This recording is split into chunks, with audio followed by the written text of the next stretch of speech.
أعوذ بالله من الشيطان الرجيم بسم الله الرحمن الرحيم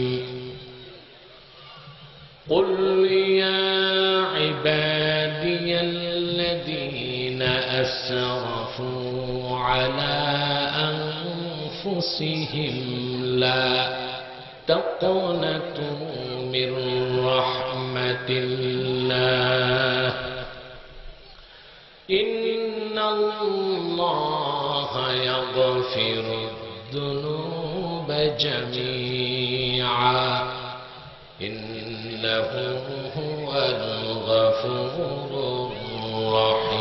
الرحيم صدق الله العظيم وصدق رسوله النبي الكريم ونحن على ذلك من الشاهدين والشاكرين والحمد لله رب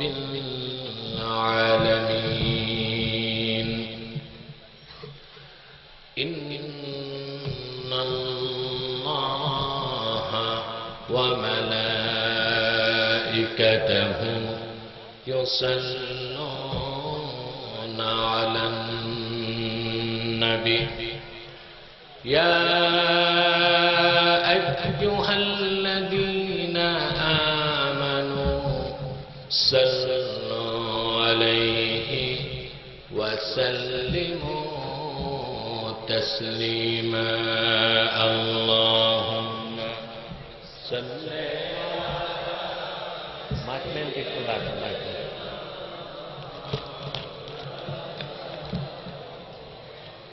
وعلى آله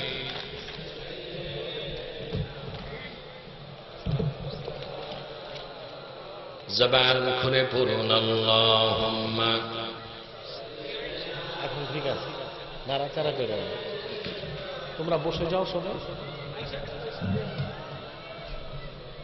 وعلى آل سيدنا مولانا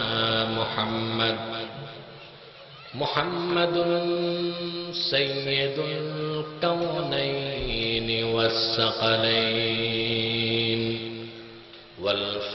والفريقين من أرض ومن أجم اللهم صل على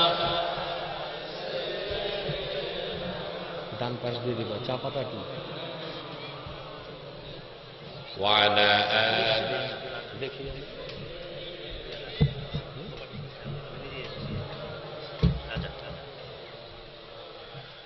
نبينا الآمر الناهي فلا أحد أبر في قولنا منه ولا نعمي اللهم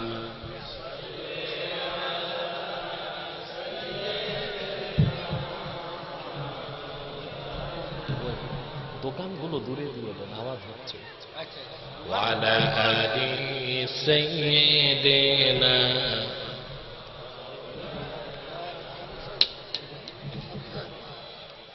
كلهم من رسول الله ملتمس غرفا من البحر أو رشفا من الديم اللهم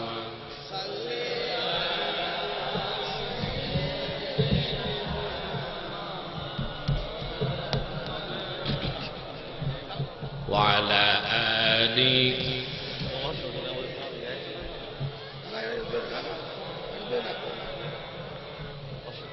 محمد رسول الله صلى الله عليه وسلم ختم الله به النبوة وحكما لا نبي بعده بلغ العلا بكماله حسنت جميع خصاله صلوا عليه وآله আপনারা যা দাঁড়িয়ে আছেন আল্লাহর রাস্তে বসে যান সামনে। এমন হতে পারে পরে জায়গাও না পেতে পারে। কোরআনের ইজ্জতে বরকতে একটি লোক দাঁড়িয়ে থাকবেন না, বসে যান। আর মাঠে যারা গল্প করছে তাদেরকে বসার নয়, বের করে দেন। মাহফিলের সামনের দোকানপাটগুলো এত কাছে দেওয়া ঠিক হয়নি, আরো দূরে দেওয়া দরকার ছিল। গাজীপুর পূর্বপাড়া জামে মসজিদের উদ্যোগে আয়োজিত আজকের বার্ষিক তাফসীরুল কোরআন মাহফিলের সম্মানিত সভাপতি জনাব মোহাম্মদ মাইনুল হোসেন সাহেব উপস্থিত আছেন কিনা জানি না। আজকে যিনি দাওয়াত, জি প্রধান অতিথি আসছে বিচারপতি, সম্মানিত বিচারপতি জনাব ফারুক সাহেব অসুস্থতার কারণে আসতে পারেনি, আমরা তার জন্য দোয়া করব। হাজরাত উলামায়ে কেরাম, তুলাবায়ে এজাম, বিভিন্ন প্রান্ত থেকে আগত আমার দিন দরদি মুসলমান ভাই বন্ধুগণ, সকলকে অন্তরের অন্তঃস্থল থেকে জ্ঞাপন করছি মুবারক। সবটুকুন শুকরিয়া আল্লাহ সুবহানাহু ওয়া তাআলার জন্য, যিনি আজকের এই মুতাবাররাক মাহফিলে আমাদেরকে আসার বসার তৌফিক দয়া করে ভিক্ষা দান করেছেন। সেজন্য আসুন আমরা সকলে একবার অবনত চিত্তে হৃদয়ের আবেগ অনুভূতি উজাড় করে সমবেত কণ্ঠে বলি আলহামদুলিল্লাহ।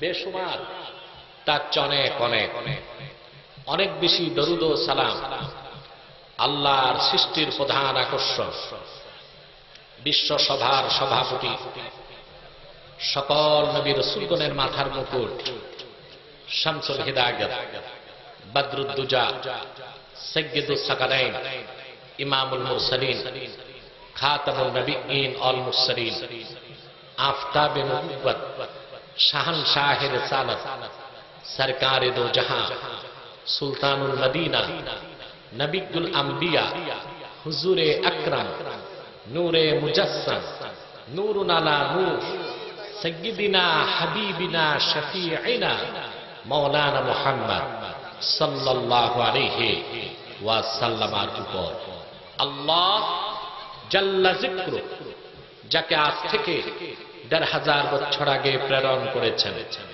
সর্বশ্রেষ্ঠ ও সর্বশেষ নবী ও রাসূল হিসেবে, যার পরে আজ পর্যন্ত পৃথিবীতে অবশ্যই কোন প্রকার নবী কিংবা রাসূল অবশ্যই আসে নাই, অবশ্যই এখনো নাই, অবশ্যই কিয়ামত পর্যন্ত আসবে না। সম্মানিত সুধী, কোরআন কারীম ২৪ পারা সূরা জুমার থেকে ৫৩ নং আয়াত আমি আপনাদের সামনে তেলাওয়াত করেছি। খুবই সংক্ষেপে একটি আয়াতকে কেন্দ্র করে নির্ভরযোগ্য মুফাসসির ও মুহাদ্দিসগণের দৃষ্টিকোণ থেকে কিছু কথা আপনাদের সামনে তুলে ধরার চেষ্টা করব। যদি আল্লাহ গফুর রহিম আমাকেও আপনাদেরকে তৌফিক ভিক্ষা দান করেন, বলুন আল্লাহুম্মা আমিন। মূল আলোচনার প্রারম্ভে ছোট্ট একটি ভূমিকা যা না বললেই নয়, আর তা হল আপনারা এখানে ওয়াজ শুনতে এসেছেন, ঠিক কিনা? সোনার বাংলায় যে পরিমাণ ওয়াজ মাহফিল হয়, পৃথিবীর কোথাও এত মাহফিল হয় না, ঠিক কিনা? পৃথিবীর কোথাও এত ওয়াজ হয়? বড় দুঃখ এবং পরিতাপের বিষয় যে দেশটিতে সবচেয়ে বেশি ওয়াজ হয়, সেই দেশে বেনামাজির সংখ্যা সবচেয়ে বেশি, সুদখোর বেশি, ঘুষখোর বেশি, লুটেরা, দুর্নীতিবাজ, চরিত্রহীন, লম্পট সে দেশেই বেশি। তার মূলভূত কারণ কি? তার মূলভূত কারণ একটাই, এদেশে যা ওয়াজ হচ্ছে তার চেয়ে অনেক বেশি আওয়াজ হচ্ছে। ওয়াজ আর আওয়াজ এক জিনিস? কথা বলো। যে মাহফিল হচ্ছে, ওয়াজ হচ্ছে দেশে, কোরআন সুন্নাহর মানদণ্ডে মাপলে দেখবেন ওখানে ওয়াজ কম, আওয়াজ বেশি। ঠিক না? ওয়াজের জন্য আল্লাহর পক্ষ থেকে 3টি নীতি বরাদ্দ। কয়টি? আল্লাহ রাব্বুল আলামিন প্রিয় রাসূলকে ডেকে বলেন, উদউ ইলা সাবিলি রাব্বিকা বিল হিকমাতি ওয়াল মাউইযাতিল হাসানা ওয়াজাদিলহুম বিল্লাতী হিয়া আহসান।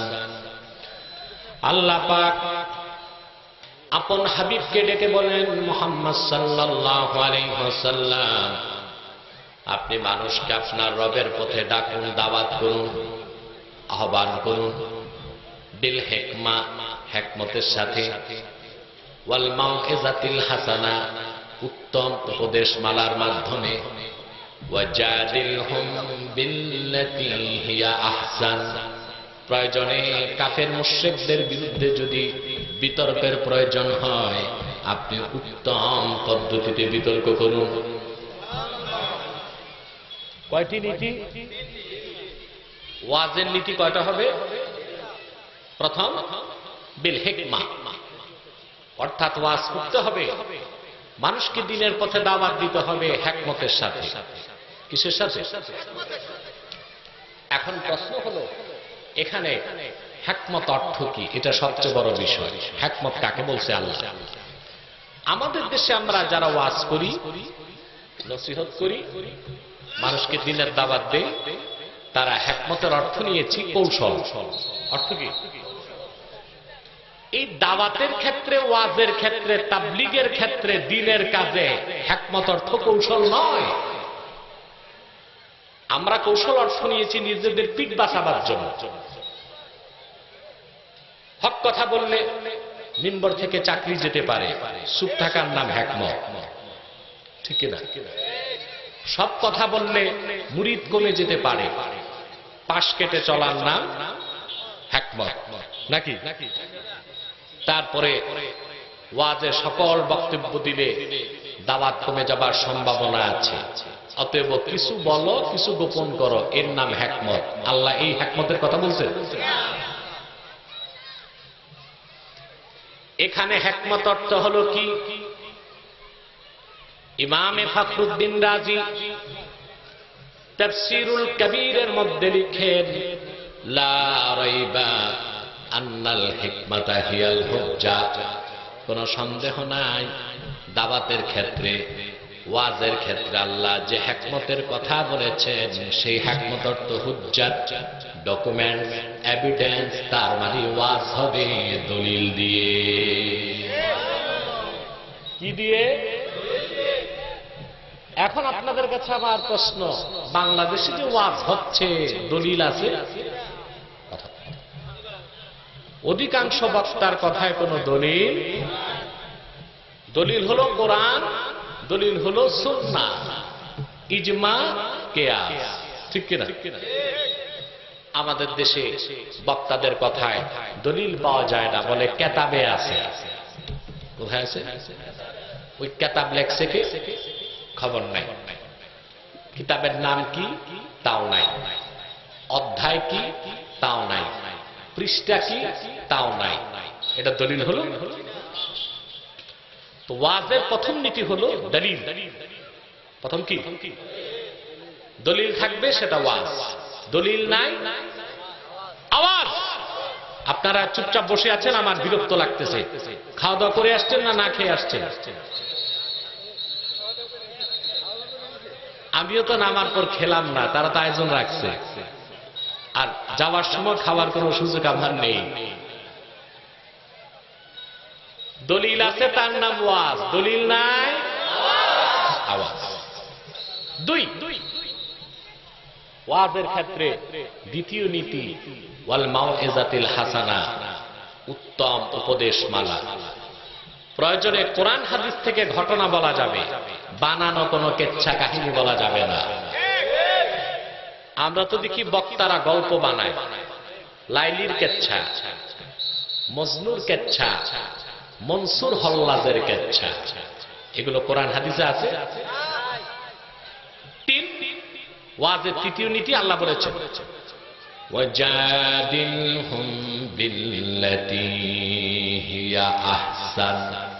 মুহাম্মদ সাল্লাল্লাহু আলাইহি ওয়াসাল্লাম দিন প্রতিষ্ঠার জন্য, সত্য প্রতিষ্ঠার জন্য প্রয়োজনে কাফের মুশরিকদের বিরুদ্ধে আপনি উত্তম পদ্ধতিতে বিতর্ক করুন। তাহলে ইসলামে বিতর্ক আছে না নাই? কথা বলেন, ইসলামে বিতর্ক আছে না না? আমাদের দেশে দেখবেন বক্তা স্টেজে বসলে কমিটি এসে কানে মন্ত্র পড়া দেয়। হুজুর, এখানে সব দলের লোক আছে, একটু বুঝে শুনে ওয়াজ করে। ওজা দেখছেন না? ওজা ওজা মন্ত্র পড়লে সাপ যেমন চুপসে যায়, ওই কমিটির মানুষের বক্তব্যে বক্তাও চুপসে যায়।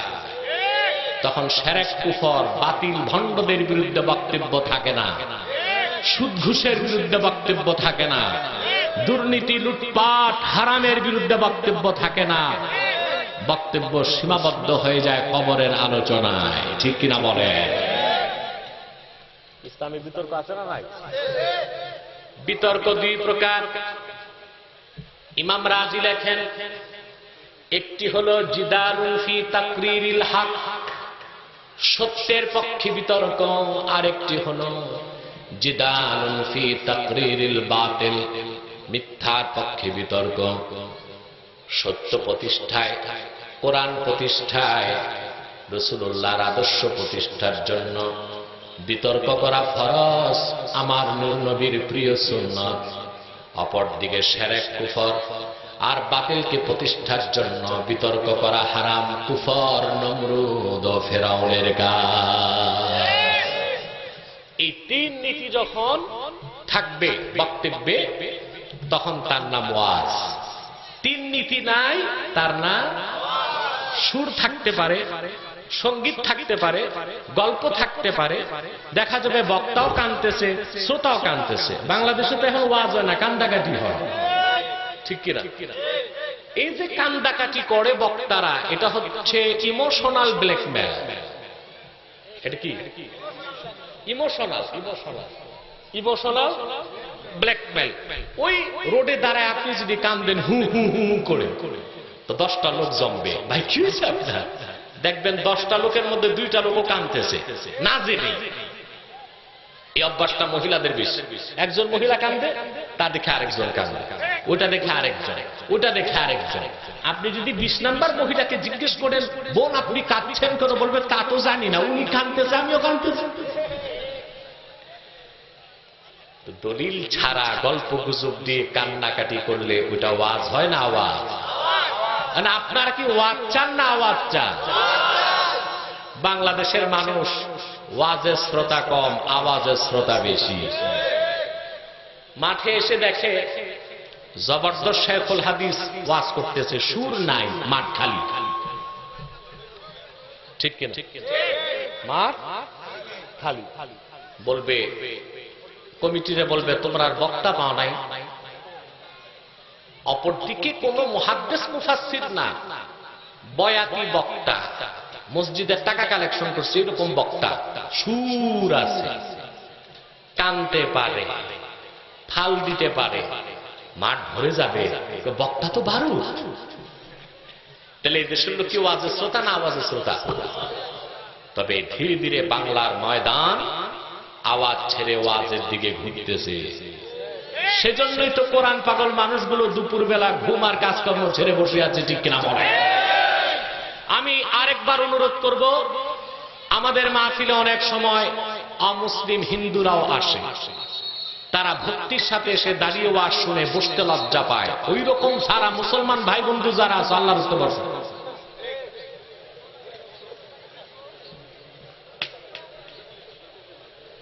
এরপর তোমাদের বসাবার মতো কোনো ভাষা আমার জানা নাই, তা শিখতে হবে। একটি লোক দাঁড়িয়ে থাকবে না। আর স্বেচ্ছাসেবকদের বলছি, দোকানপাটে আওয়াজ হচ্ছে, আইসক্রিমের পেটি বাড়ি দিচ্ছে, আওয়াজ আসে আমার কাছে, এগুলো সরাও নয়, বন্ধ করো। সম্মানিত সুধী, আমি কোরআন কারীম 24 পারা সূরা জুমার থেকে একটা আয়াত তেলাওয়াত করেছি। আসুন মূল আলোচনায় প্রবেশ করছি।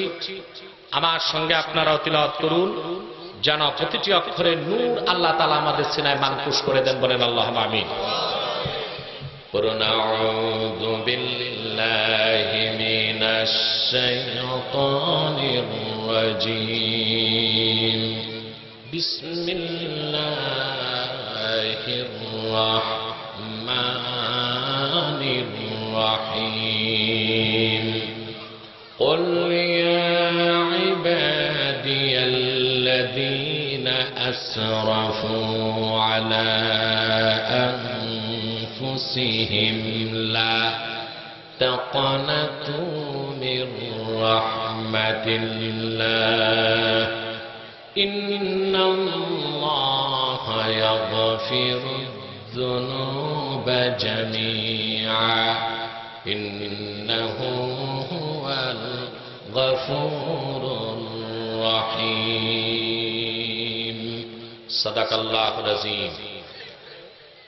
রাগ না থাকলে একটু জোরে পড়েন, সাদাকাল্লাহুল আযীম ওয়া সাদাকা রাসূলুহুন নবিয়ুল হাবিবুল কারীম ওয়া নাহনু আলা যালিকা মিনাশ শাহিদিন ওয়াশ শাকিরিন ওয়াল হামদু লিল্লাহি রাব্বিল আলামিন। আল্লাহ রাব্বুল আলামিন আজ থেকে ১,৫০০ বছর আগে ওনার হাবিব মুহাম্মদ সাল্লাল্লাহু আলাইহি সাল্লামের পর অবতীর্ণ কোরআনে মানব জাতিকে ডাক দিয়ে বলেন, কুল ইয়া ইবাদি, মুহাম্মদ সাল্লাল্লাহু আলাইহি সাল্লাম আপনি বলুন, হে আমার বান্দারা,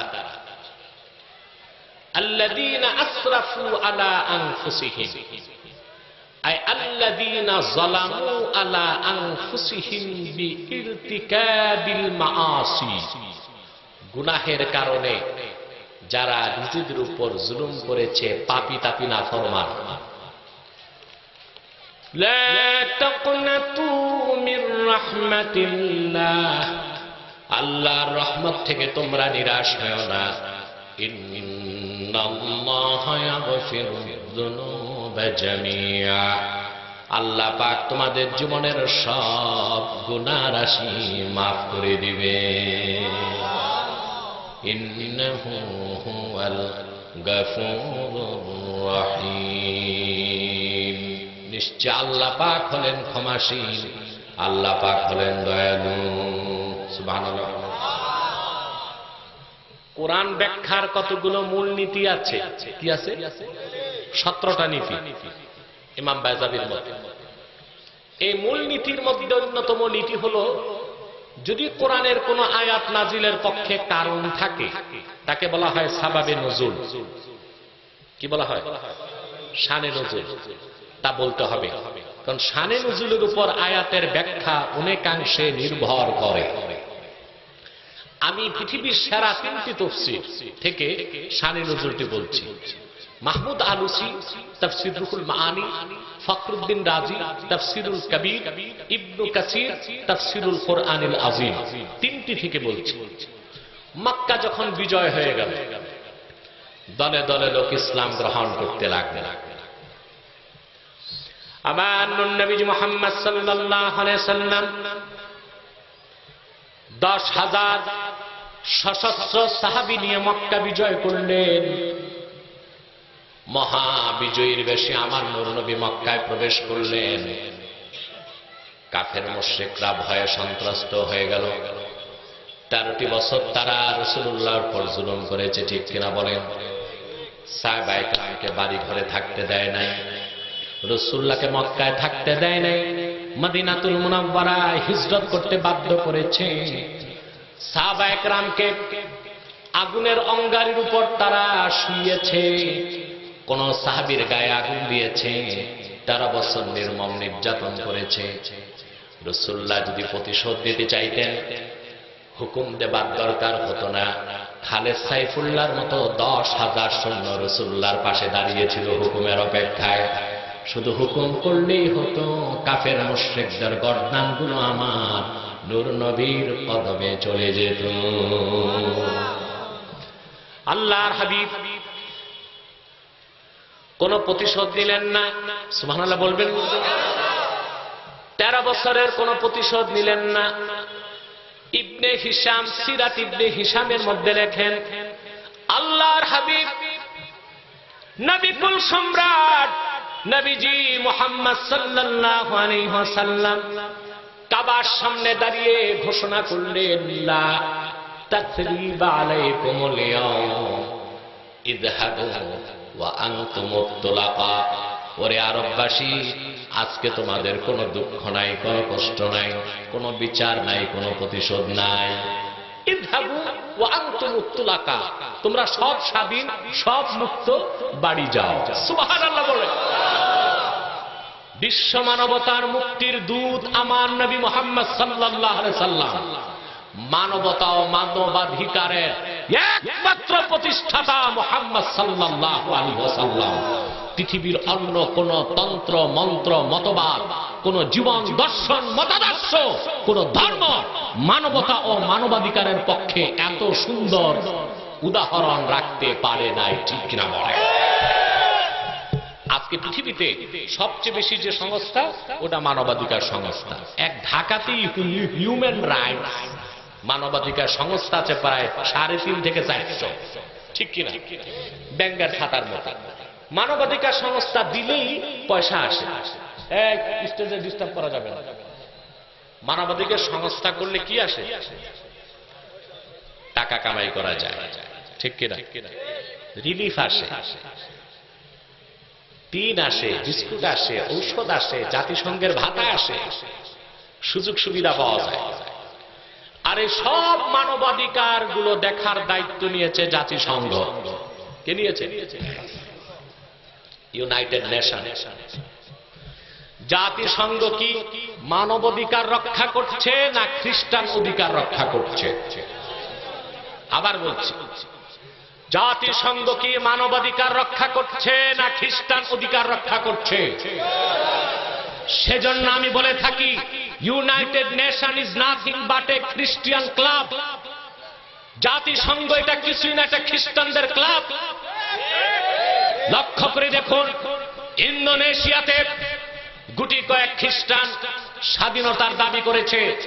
জাতিসংঘ সেখানে খ্রিস্টানদের হাতে পূর্ব তিমুর নামে একটি রাষ্ট্র স্বাধীন করে তুলে দিয়েছে। সুদানে গুটি কয়েক খ্রিস্টান স্বাধীনতার দাবি করেছে। জাতিসংঘ দারফুর নামে একটি রাষ্ট্র খ্রিস্টানদের হাতে তুলে দিয়েছে। কিন্তু সুদীর্ঘ 50 বছর যাবৎ আমার কাশ্মীরের মুসলমান ভাইয়েরা স্বাধীনতার দাবিতে রক্ত দিচ্ছে। 50 বছর যাবৎ ফিলিস্তিনের মুসলমান ফিলিস্তিনের স্বাধীনতার দাবিতে রক্ত দিচ্ছে। বাইতুল মুকাদ্দাসের পবিত্রতা রক্ষায় জীবন উৎসর্গ করছে। তাদের পক্ষে জাতিসংঘের কোনো ভূমিকা নাই। এটাই প্রমাণ করে জাতিসংঘ মানবাধিকার সংস্থা নয়, খ্রিস্টান অধিকার রক্ষার সংস্থা। ঠিক কিনা বলে?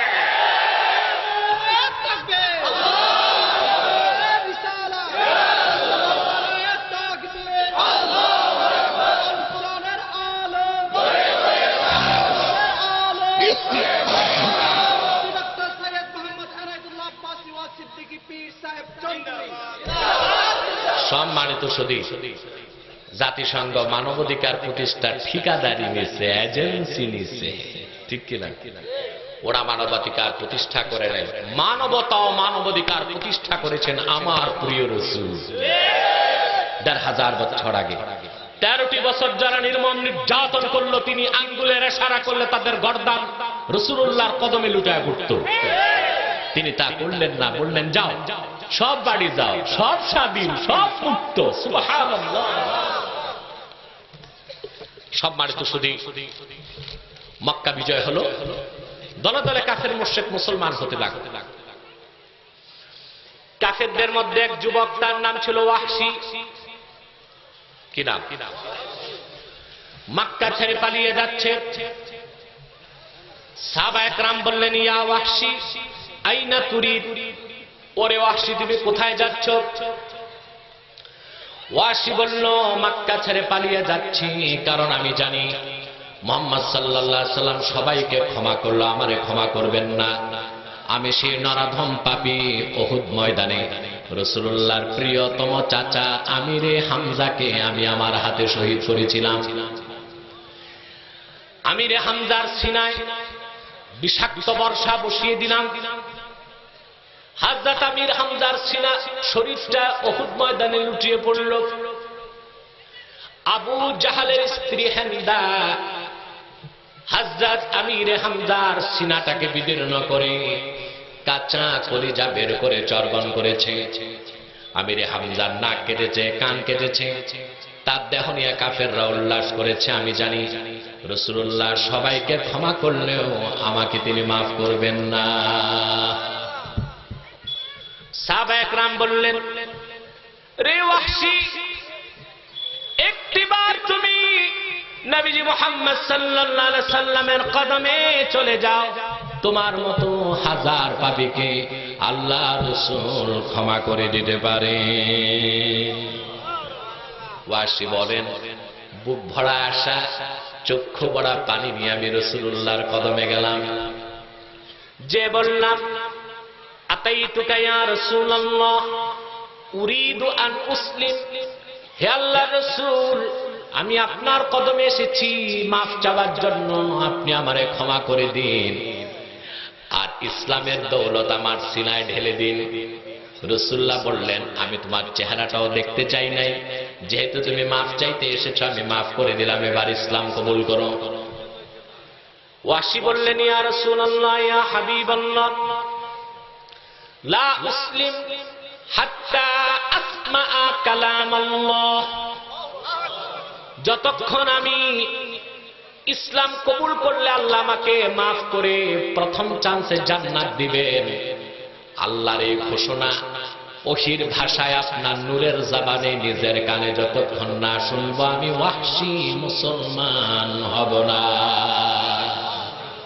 কথা বুঝতে পারছেন?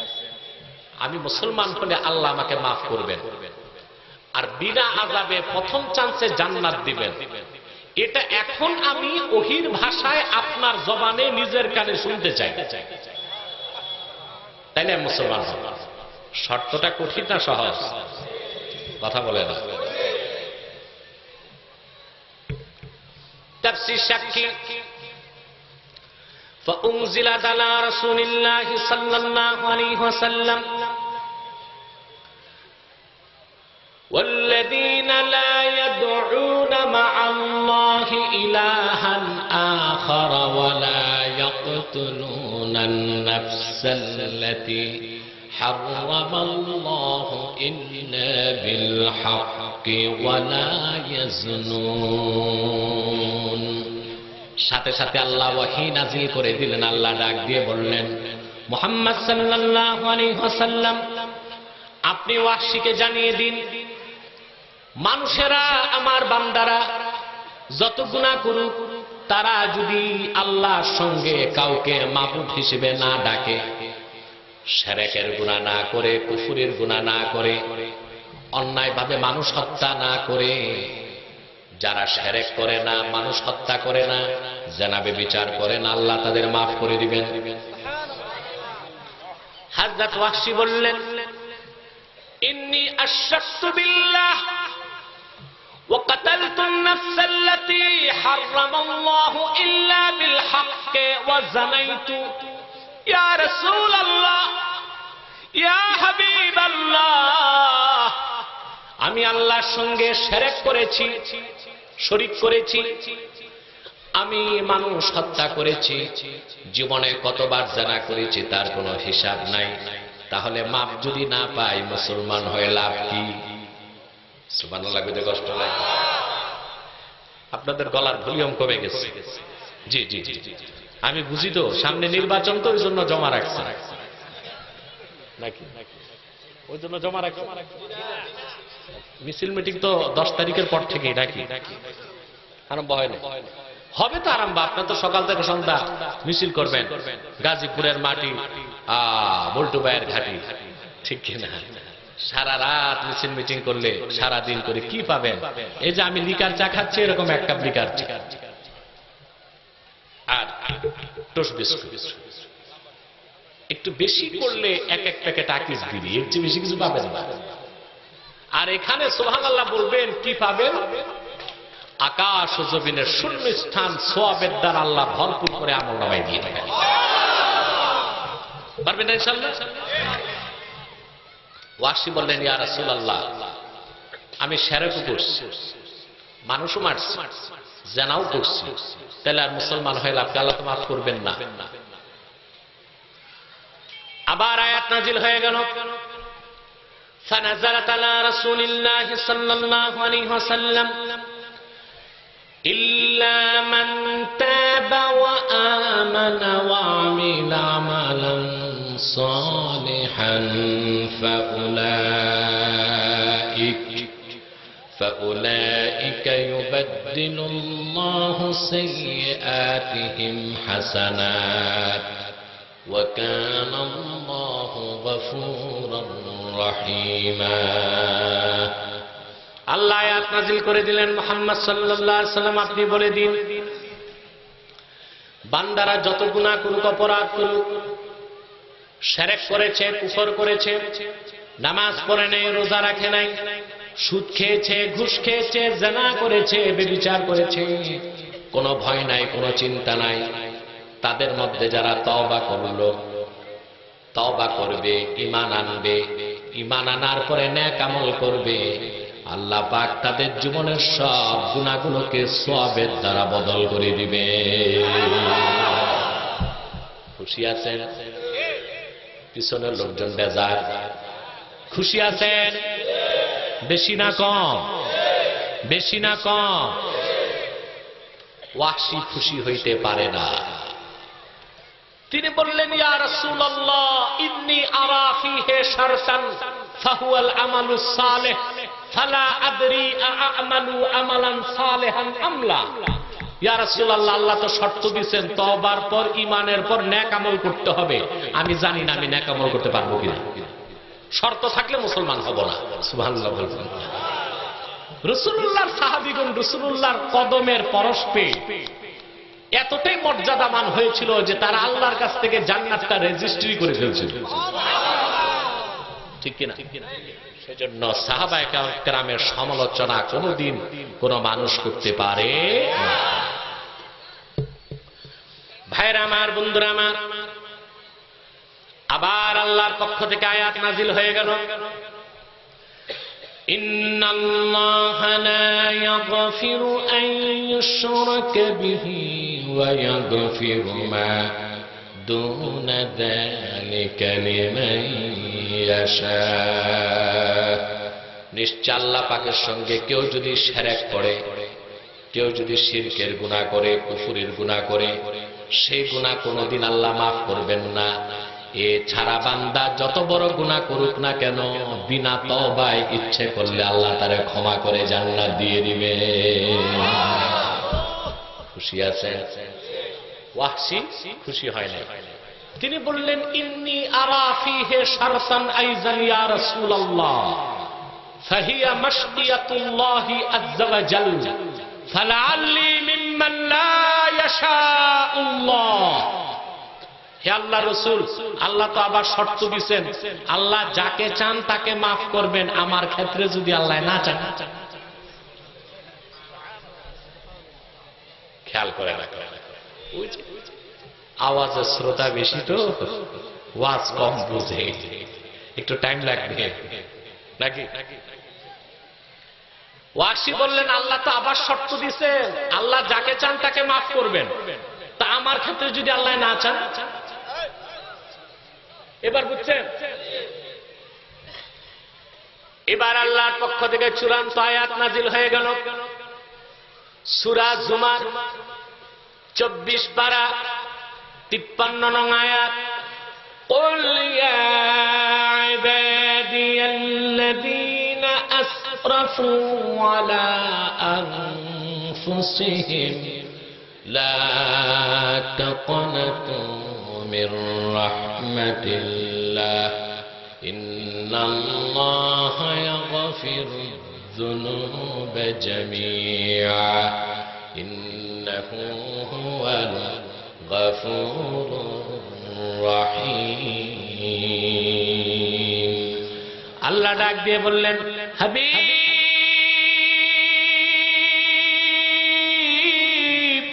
মুহাম্মদ সাল্লাল্লাহু আলাইহি সাল্লাম, ওয়াহশী সহ तमाम পৃথিবীর মানুষকে বলে দিন, তোমরা যারা নিজেদের উপর জুলুম করেছে শুনে রাখো, লা তাকনাতু মির রাহমাতিল্লাহ, আল্লাহর রহমত থেকে নিরাশ হয় না। যত বড় গুনাহ থাক যদি তওবা করতে পারো, আল্লাহ পাক জীবনের সব গুনাহ মাফ করে শিশুর মতো নিষ্পাপ বানিয়ে জান্নাতের বাসিন্দা করে দিবে। এই হলো শানে নুজুল। এবার কোরআন ব্যাখ্যার 17টি নীতির অন্যতম নীতি, কোন আয়াতের পক্ষে যদি ফজিলত থাকে তা বলতে হবে। সেজন্য অনিবার্য কারণে আমাকে ফজিলতটা বলতে হচ্ছে। হাফিজ ইবনে কাসির রাহমাতুল্লাহি আলাইহি তাফসীরুল কোরআনিল আযীমের মধ্যে ফজিলতটা তুলে ধরেছেন। তিনি বলেন, আল্লাহ পাক যখন অভিশপ্ত ইবলিসকে জান্নাত থেকে বহিষ্কার করলেন, ইবলিস নাম শুনছেন? দেখছেন কে কে? হাত তুলেন। একজন হাত তুলছে, ইবলিস দেখছে। আমরা ইবলিস, আপনারা বসবেন না, জায়গা নাই। আমি আগে বলেছিলাম পরে বসার জায়গাও পাবেন না, তারপর যতটুকু আছে ওখানে বসেন না, একটু বসে যান। এই মাটির মানুষ মাটিতে বসবে, এই তো। ওদেরকে যদি আমরা বলি দুব্বায় বসো, বলবে তোমরা চেয়ারে বসছো কেন? বসেন, সবাইকে চেয়ার দেওয়া যাবে না, চুপচাপ বসেন। সম্মানিত সুধী, ইবলিস দেখছেন, নাম শুনছেন? আমি একটা কথা বলি, রাগ করবেন না। ইবলিস দেখেন নাই, তবে তার বড়টাও দেখছেন, ছোটটাও দেখছেন।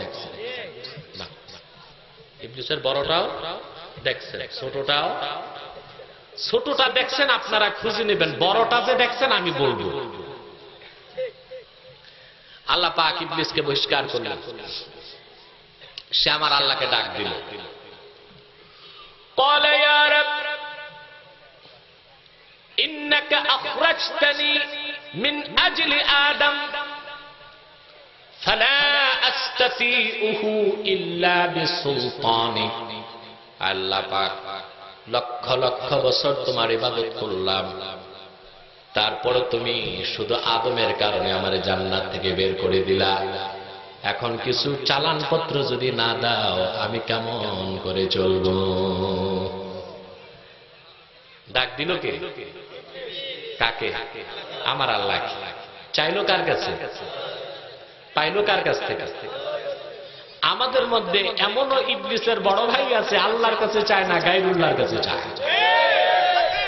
আছে না? ওইটা ইবলিসের বড় ভাই। ইবলিস চাইলো কার কাছে? পাইলো কার কাছ থেকে? আমাদের মধ্যে এমনও ইবলিসের বড় ভাই আছে যে কিনা আল্লাহর কাছে চায় না, চায় কার কাছে? গায়রুল্লাহর কাছে। ওইটাই ইবলিসের বড় ভাই। এখন ছোট ভাই কারা, ওইটা আপনারা খুঁজে নিয়ে। ইবলিস দোষ দিল কাকে? আদম। আসলে কি দোষ আদমের না ইবলিসের? আপনারা জানেন, আল্লাহ ফেরেশতাদের বললেন, উসজুদু লিআদম ফাসাজাদু ইল্লা ইবলিস আবা ওয়াস্তাকবারা ওয়া কানা মিনাল কাফিরিন। আল্লাহ বলেন আদমকে সাজদা করো। সবাই সাজদা করলো, শুধু করলো না ইবলিস। আল্লাহ বলেন স্বীকার করলো, অহংকার করলো এবং কাফের হয়ে গেল। ঠিক কি? আল্লাহ জিজ্ঞেস করলেন, ইবলিস আদমকে সাজদা কেন করলা না? সে বলছে, আল্লাহ তুমি আমাকে আগুন দিয়ে বানালে, তাকে মাটি দিয়ে। আগুন কেমন করে মাটির সামনে মাথা নত করে? এটা ইবলিসের কি যুক্তি? ইবলিসের আসলে ইবলিসও বুঝে নাই আল্লাহ নূরের ফেরেশতাকে কেন মাটির আদমকে সাজদা করতে বললেন, ইবলিসও বুঝে নাই, আজও ইবলিসের উত্তরসূরিরাও বুঝলো না। তার প্রমাণ আমরা যখন প্রিয় রাসূল নবীজি মুহাম্মদ সাল্লাল্লাহু আলাইহি ওয়াসাল্লামের নূরের কথা বলি, তখন একদল মৌলবী বলে কি, হুজুর রাসূলুল্লাহর নূরের কথা বললে তো রাসূলুল্লাহর সম্মান কমানো হয়, কেন? বলে নূরের চেয়ে মাটির দাম বেশি। নূরের চেয়ে মাটির দাম বেশি হতে পারে? এটার প্রথম জবাব, পাগলে কি না কয়, ছাগলে কি না খায়। বলে যদি নূরের চেয়ে মাটির দাম বেশি না হতো তো নূরের ফেরেশতা মাটির আদমকে কেন সাজদা করবে? আচ্ছা, মাটি দিয়ে বানাবার কারণেই আদমের দাম বাড়ছে নাকি? যদি তাই হয় তো মাটি দিয়ে তো আল্লাহ শুধু আমাদের বানান নাই, ভেড়া বকরিও বানাইছেন। তাহলে তারা কি বলবে ফেরেশতার চেয়ে ভেড়া বকরির দামও বেশি? কথা বলে। তাহলে মাটি দিয়ে বানাবার কারণে আদমের দাম বাড়ে নাই। হাদিস সাক্ষী, জান্নাতে আদমের কপালে ছিল নূরে মুহাম্মাদি, সেই কারণে আদমের দাম বেড়েছে। ফেরেশতাদের আল্লাহ সাজদা করতে বলেছেন, ফেরেশতারা আদমকে সাজদা করেছে কিবলা হিসেবে। যেমন আমরা নামাজে সাজদা করি আল্লাহকে, কিবলা বানাই কাবাকে, ফেরেশতারা আদমকে সাজদা করেছে কিবলা হিসেবে। মূলত তারা সাজদা করেছে আদমের কপালে নূরে মুহাম্মাদিকে। এটার পক্ষে আমি এমন একটা কিতাব থেকে দলিল দিচ্ছি যা আমার কওমির ভাইরাও মানবে, আলিয়ার ভাইরাও মানবে। বাংলাদেশে কিন্তু একটা দ্বন্দ্ব আছে, কওমি আর আলিয়া আছে না?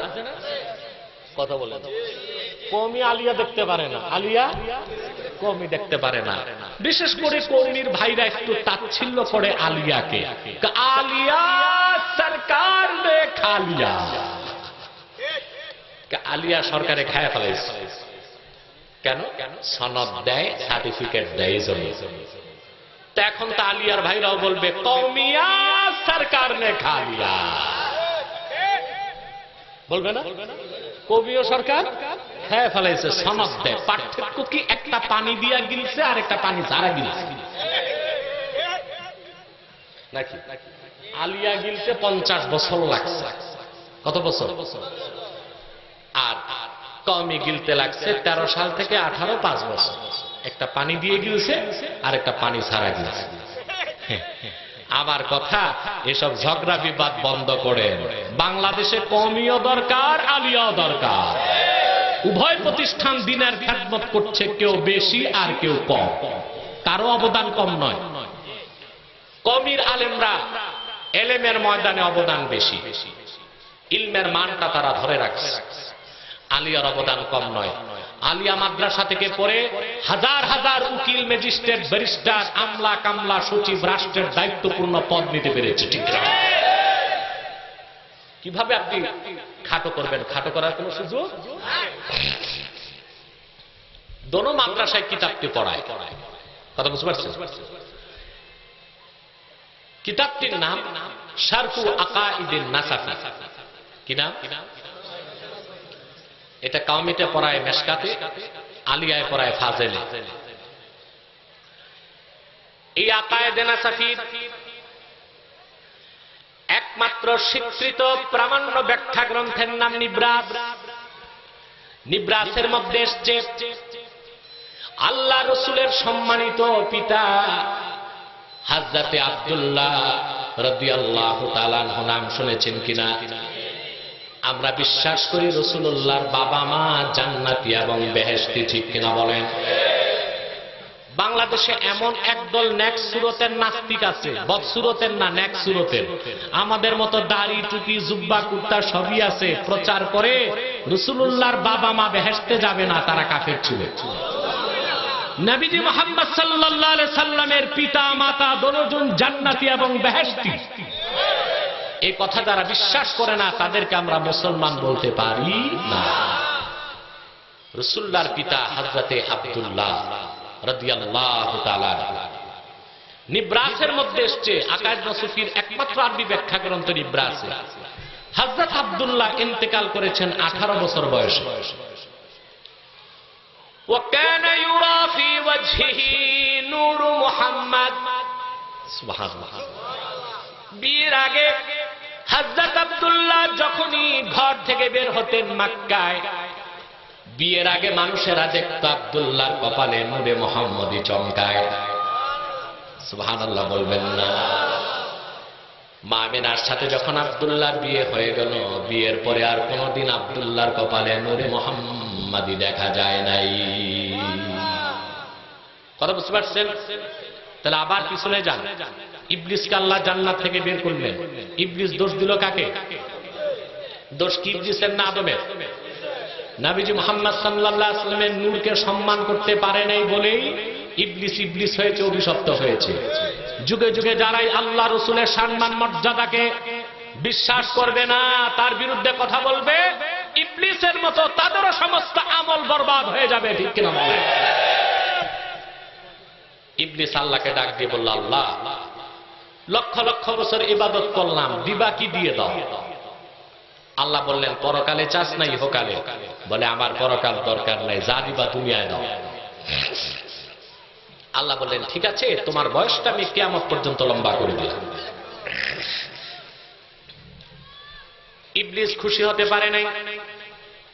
সে বলল, ইয়া রাব জিদনি, ক্ষমতা আরো বাড়িয়ে দাও। আল্লাহ রাব্বুল আলামিন ডাক দিয়ে বললেন, লা ইউলাদু লাহু ওয়ালাদুন ইল্লা উলিদা লাকা মিসলু। রে ইবলিস, আমার বান্দা আদমের বংশে কিয়ামত পর্যন্ত যখনই কোনো মানব সন্তান জন্ম নেবে, তখনই তোমার বংশে একজন শয়তান জন্ম নেবে। তাহলে হাদিস থেকে বোঝা যায়, আমরা যদি দুনিয়ায় 700 কোটি মানুষ থাকি, 700 কোটি শয়তানও আছে। কথা বুঝেন নাই? আল্লাহ বললেন, আমার বান্দা আদমের বংশে যখনই কোনো মানব শিশু জন্ম নেবে, তৎক্ষণাৎ তোমার বংশ একজন শয়তান জন্ম নেবে। আর হাদিসের মধ্যে এসছে, শয়তানের সন্তান বানাইতে কষ্ট নাই। শয়তানের এক পায়ে পুরুষ লিঙ্গ, আরেক পায়ে স্ত্রীলিঙ্গ। দুই পাও ঘষলেই ডিম বের হয়, ডিম থেকে শয়তান হয়। হ্যাঁ, এটা মেশকাতের হাদিস।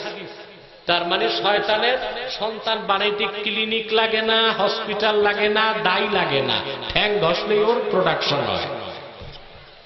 বুঝলেন নাই? ইবলিস বলল, ইয়া রাব জিদনি। আল্লাহ তাতে চলবে না, ক্ষমতা আরেকটু বাড়ায় দাও। আমার আল্লাহ তাআলা ডেকে বললেন, আজআলু সুদুরহুম মাসাকিন লাকুম তাজরুনা মিনহুম মাজরাদ দাম। রে ইবলিস, সকল বনি আদমের সিনাগুলো তোমাদের জন্য আমি আবাসস্থল বানায় দিব। ইচ্ছে করলে তোমরা বনি আদমের রগ রেশা দিয়ে চলতে পারবে। নাউজুবিল্লাহ বলেন। ইবলিস মনে মনে খুশি, আল্লাহ যা ক্ষমতা দিছ, আদমের বংশ কিভাবে বেহেশতে যায় আমি দেখিনি। খবর গেছে হযরত আদমের কাছে, তিনি আবার আল্লাহকে ডাক দিয়েছেন। قال يا رب إنك سلطته علي فلا أمتنع به إلا منك। আল্লাহ তাআলা অনেক ক্ষমতা দিয়ে তুমি ইবলিসকে আমাদের উপর চাপায় দিলা। তোমার দয়া ছাড়া, তোমার মায়া ছাড়া, তোমার সাহায্য ছাড়া ইবলিস থেকে বাঁচার কোনো উপায় তো আমাদের নাই। এবার আমাদের ক্ষমতা চাই। সুবহানাল্লাহ বলবেন। আল্লাহ ডাক দিয়ে বললেন, রে আদম, লা ইউলাদু লাকা ওয়ালাদুন ইল্লা ওয়াক্কালতু বিহি মান ইয়াহফাযহু মিন কারনাইস সু। আদম রে, তোমার বংশে যখনই একজন মানব সন্তান জন্ম নেবে, শয়তান থেকে বাঁচাবার জন্য তার সঙ্গে আমি আল্লাহ একজন ফেরেশতা নিযুক্ত করে দেব। বুঝে থাকলে আর একটু জোরে সুবহানাল্লাহ। আবার খেয়াল করেন, আল্লাহ আদমকে বললেন, তুই চিন্তা করিস না, তোর একটা সন্তান জন্ম নেওয়ার সাথে সাথে আমি ইবলিস থেকে বাঁচার জন্য ওই সন্তানের সাথে একজন ফেরেশতা নিযুক্ত করে দিব। সুবহানাল্লাহ। তাহলে ফেরেশতাটা আমাদের সাথে আছে বুকের ডান পাশে। কোন পাশে?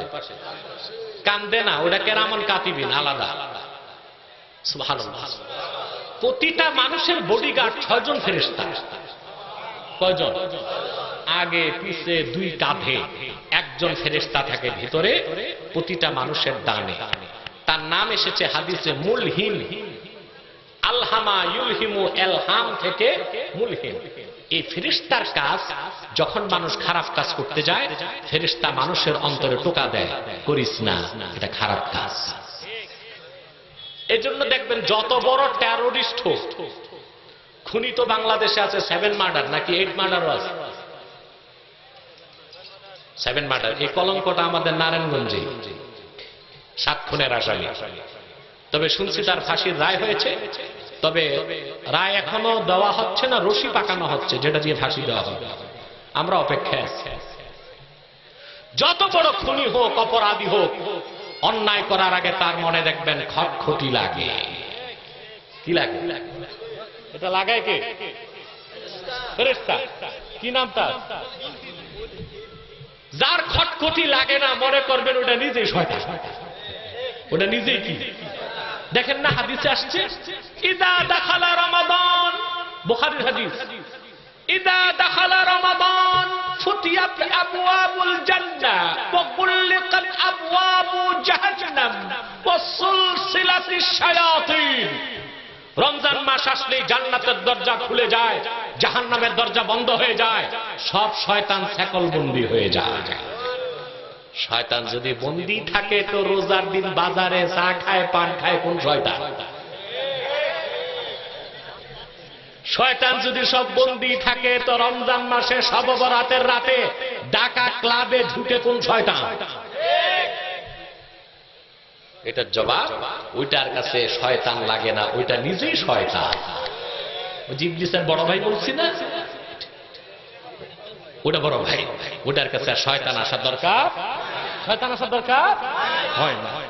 এদিকে আসো, এদিকে আসো। সুবহানাল্লাহ, আলহামদুলিল্লাহ,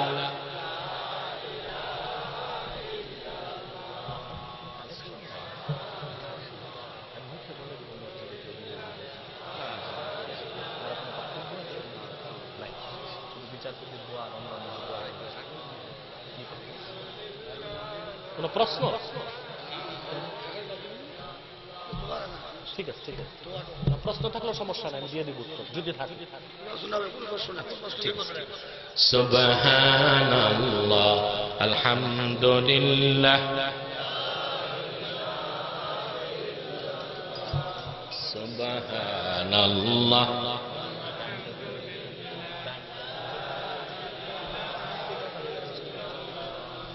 লা ইলাহা ইল্লাল্লাহ, লা ইলাহা ইল্লাল্লাহ, সুবহানাল্লাহ। এদিকে আসেন, প্রশ্ন থাকলে নিবেন, সমস্যা নেই, আমি বুঝে উত্তর দিয়ে দেব, ওটা চিন্তা করবেন। জি জি, লা ইলাহা ইল্লাল্লাহ মুহাম্মাদুর রাসূলুল্লাহ সাল্লাল্লাহু আলাইহি ওয়াসাল্লাম। কষ্ট হচ্ছে? কথা বলে না, ঘুম টুম আসে না তো? কে কে ঘুমান একটু হাত তুলে দেখান তো। নাই, একজন উঠেছে পিছনে। হ্যাঁ, তোমাদের যন্ত্রণায় রাতে মাহফিল বাদ দিয়ে এখন দিনে শুরু করছি, রাতে তোমরা ঝুমো, দিনে তো আর ঝুমাঝুমির সুযোগ নাই, ঠিক কিনা? আল্লাহ পাক বললেন, ইবলিস, আদমের বংশে একজন সন্তান জন্ম নিবে, তৎক্ষণাৎ তোর বংশ একজন জন্ম নিবে, বলছিলেন না আল্লাহ? আর আদমকে বলে দিলেন, আদম, তোমার বংশে যখনই একজন সন্তান জন্ম নেবে, শয়তানকে ডিফেন্স দেবার জন্য একজন ফেরেশতার সাথে দিয়ে দিব। হযরত আদম বললেন, ইয়া রব জিদনি আল্লাহ তাআলা রব্বুল আলামিন আমার ক্ষমতা আরো বাড়িয়ে দাও। ক্ষমতা আমার আল্লাহ পাক বললেন, রে আদম, আত-তাওবাতু মাফতুহুন মা কানা আর-রূহু ফিল জাসাদ। রে আদম, তোমার সন্তান যারা দুনিয়ায় জন্ম নেবে, যতক্ষণ তাদের দেহে রূহ থাকবে ততক্ষণ তওবার দরজাও খোলা রাখবো। তোমার সন্তানরা সারা জীবন গুনার কাজ করবে, সমস্যা নাই। মালাকুল মউত দেখার আগেও যদি তওবা করতে পারে, আমি আল্লাহ সব মাফ করে জান্নাত দিয়ে দিব। খুশি আছেন? আদম বলল, ইয়া রব জিদনি, আরো ক্ষমতা দাও। বুখারী সাক্ষী, আদম সৃষ্টির 50,000 বছর আগে আমার আল্লাহ পাক 30 পারা কোরআন লৌহে মাহফুজে লিখেছেন।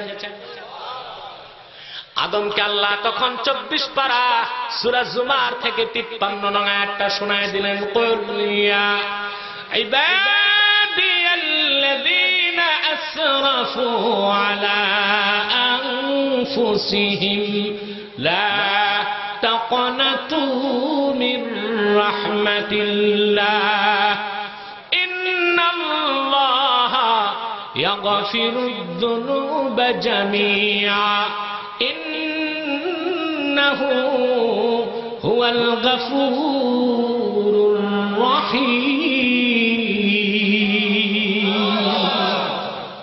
আল্লাহ ডেকে সূরা জুমার থেকে যখন 53 নং আয়াত শোনায় দিলেন, আদমের মুখে বিদ্যুতের ঝিলিক দিয়ে উঠল। আল্লাহ, যদি আমার সন্তানদের জন্য তোমার রহমতের দরজা খোলা থাকে, আমার আর কোনো চিন্তা। একটি আয়াতের তাফসীর করতে যে শানে নুজুলও বললাম, ফজিলতও বললাম, এখন একটু ব্যাখ্যা তো বলতেই হয়, ঠিক কি না? বলবো? আল্লাহ বললেন, লা তাকনাতু মির রাহমাতিল্লাহ, আল্লাহর রহমত থেকে নিরাশ হয়ো না। সুবহানাল্লাহ। আচ্ছা, মানুষ এখন কেন আসতেছে? তারা কি ভাবছে আমি আসরের পর ওয়াজ করবো নাকি? বাংলাদেশে এখন সমস্যা হয়ে যায় অনেক জায়গায়। যেখানে রাতে যাই, কিছু মানুষ মনে করে হুজুর দিনে আসবে, আর যেখানে দিনে যাই, কিছু মানুষ মনে করবে হুজুর রাতে আসবে। এই জন্য আমি মাইকিং এ বলে দিতে বলি বারবার, এনায়েতুল্লাহ আব্বাসী ওয়াজ করবে বাদে জোহর নয় বাদে এশা, তখন মানুষ বুঝবে দিনে না রাতে। কথা বুঝতে পারছেন?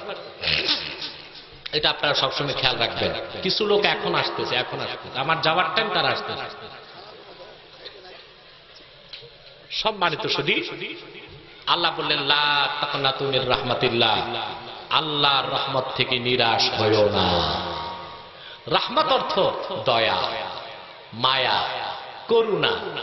সবচেয়ে আশ্চর্য হবে মুসলমান, আল্লাহর এই কোরআনের শব্দ রহমত থেকে আমার আল্লাহর দুটো নাম বের হয়েছে, একটি রহমান আর একটি রহিম। বলেন সুবহানাল্লাহ। রহমান রহিম দুটোটা নামের উৎপত্তি রহমত ধাতু থেকে। কিসের থেকে?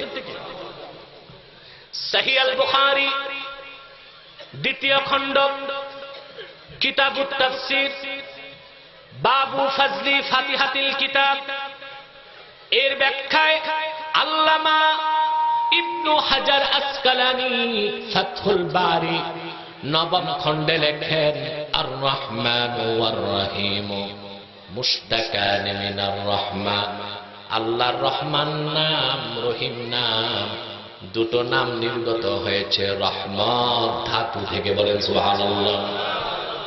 সেজন্য রহমান অর্থ দয়ালু, রহিম অর্থ দয়ালু। বাংলায় পার্থক্য করে দয়ালু আর অতীব দয়ালু, কিন্তু আসল পার্থক্য এটা নয়। আসল পার্থক্য দুইটা। রহমান লিখতে 5 অক্ষর, রহিম লিখতে 4 অক্ষর। রহমান লিখতে, রহিম লিখতে। আরবিতে নিয়ম, যেই শব্দে অক্ষর বেশি সেই শব্দের অর্থ বেশি। তার মানে রহিম হিসেবে আল্লাহ নামের যে দয়া প্রকাশ পায়, রহমান নামে আমার আল্লাহর দয়া তার চেয়ে অনেক বেশি প্রকাশ পায়। দ্বিতীয় পার্থক্য কি বলতেছে? হ্যাঁ হ্যাঁ পায় না তাকে। সম্মানিত সুধী, রহমানু ফিদ দুনিয়া রহিমুন ফিল আখিরাহ। সুবহানাল্লাহ। আল্লাহ দুনিয়ায় সবার জন্য রহমান। এই জন্য কি মুমিন, কি মুসলিম, কি কাফের, কি মুনাফিক, কি আস্তিক, কি নাস্তিক, কি নামাজি, কি বেনামাজি, কি সুদখোর, কি ঘুষখোর, কি নাফরমান, সবাইকে খাওয়ান, সবাইকে বাঁচান, সবাইকে রিজিক দেন, অক্সিজেন দেন, রিজিক দেন, শস্য দেন, পানি দেন, জীবন বাঁচান। ঠিক কিনা? রাহিমুন ফিল আখিরাহ, পরকালে তিনি কাফেরকে দয়া করবেন না, শুধু মুহাম্মদ সাল্লাল্লাহু আলাইহি ওয়াসাল্লামের উম্মতকে দয়া করবেন। এই জন্য তিনি রাহিম, এই জন্য তিনি দুনিয়াতে রহমান, সবাইকে খাওয়াচ্ছেন। যে শিরক করে তাকেও খাওয়ান, যে কুফর করে তাকেও খাওয়ান, যে নামাজ পড়ে না তাকেও খাওয়ান। যদি আল্লাহ রাগ করতেন কোন কাফের মুশরিককে খাওয়াবেন না, কাফেরের পক্ষে এক ঢোক পানি পান করা সম্ভব হতো? জোরে বলেন, সম্ভব হতো? কাফের যত বড় হোক, কি বুশ, কি তুষ, কি ট্রাম, কি ড্রাম, কোন কাফেরের পক্ষে এক ঢোক পানি পান করা সম্ভব হতো না। আল্লাহ সবাইকে দয়া করেন দুনিয়ায়, কারণ তিনি রহমান। বলেন সুবহানাল্লাহ। ভাইরা আমার, আল্লাহ বলেছেন তার রহমত থেকে নিরাশ না হতে। আখিরাতে আমার আল্লাহ তাআলা নূর নবীর উম্মতের প্রতি কি দয়া করবেন তার চিন্তাও করা যায় না। ইমামে বারকুলি শারহ তারিকাতুল মুহাম্মাদিয়া কিতাবের মধ্যে লিখেছেন, আল্লাহ পাক রহমতকে তৈরি করে 100টা ভাগ করেছেন। ধুলোকে ভুলোকে, আকাশে জমিনে, গোটা জগৎকে দিয়েছেন এক ভাগ, আর আপন হাবিবের উম্মতের জন্য 99টি রহমত নিজের কাছে রেখে দিয়েছেন।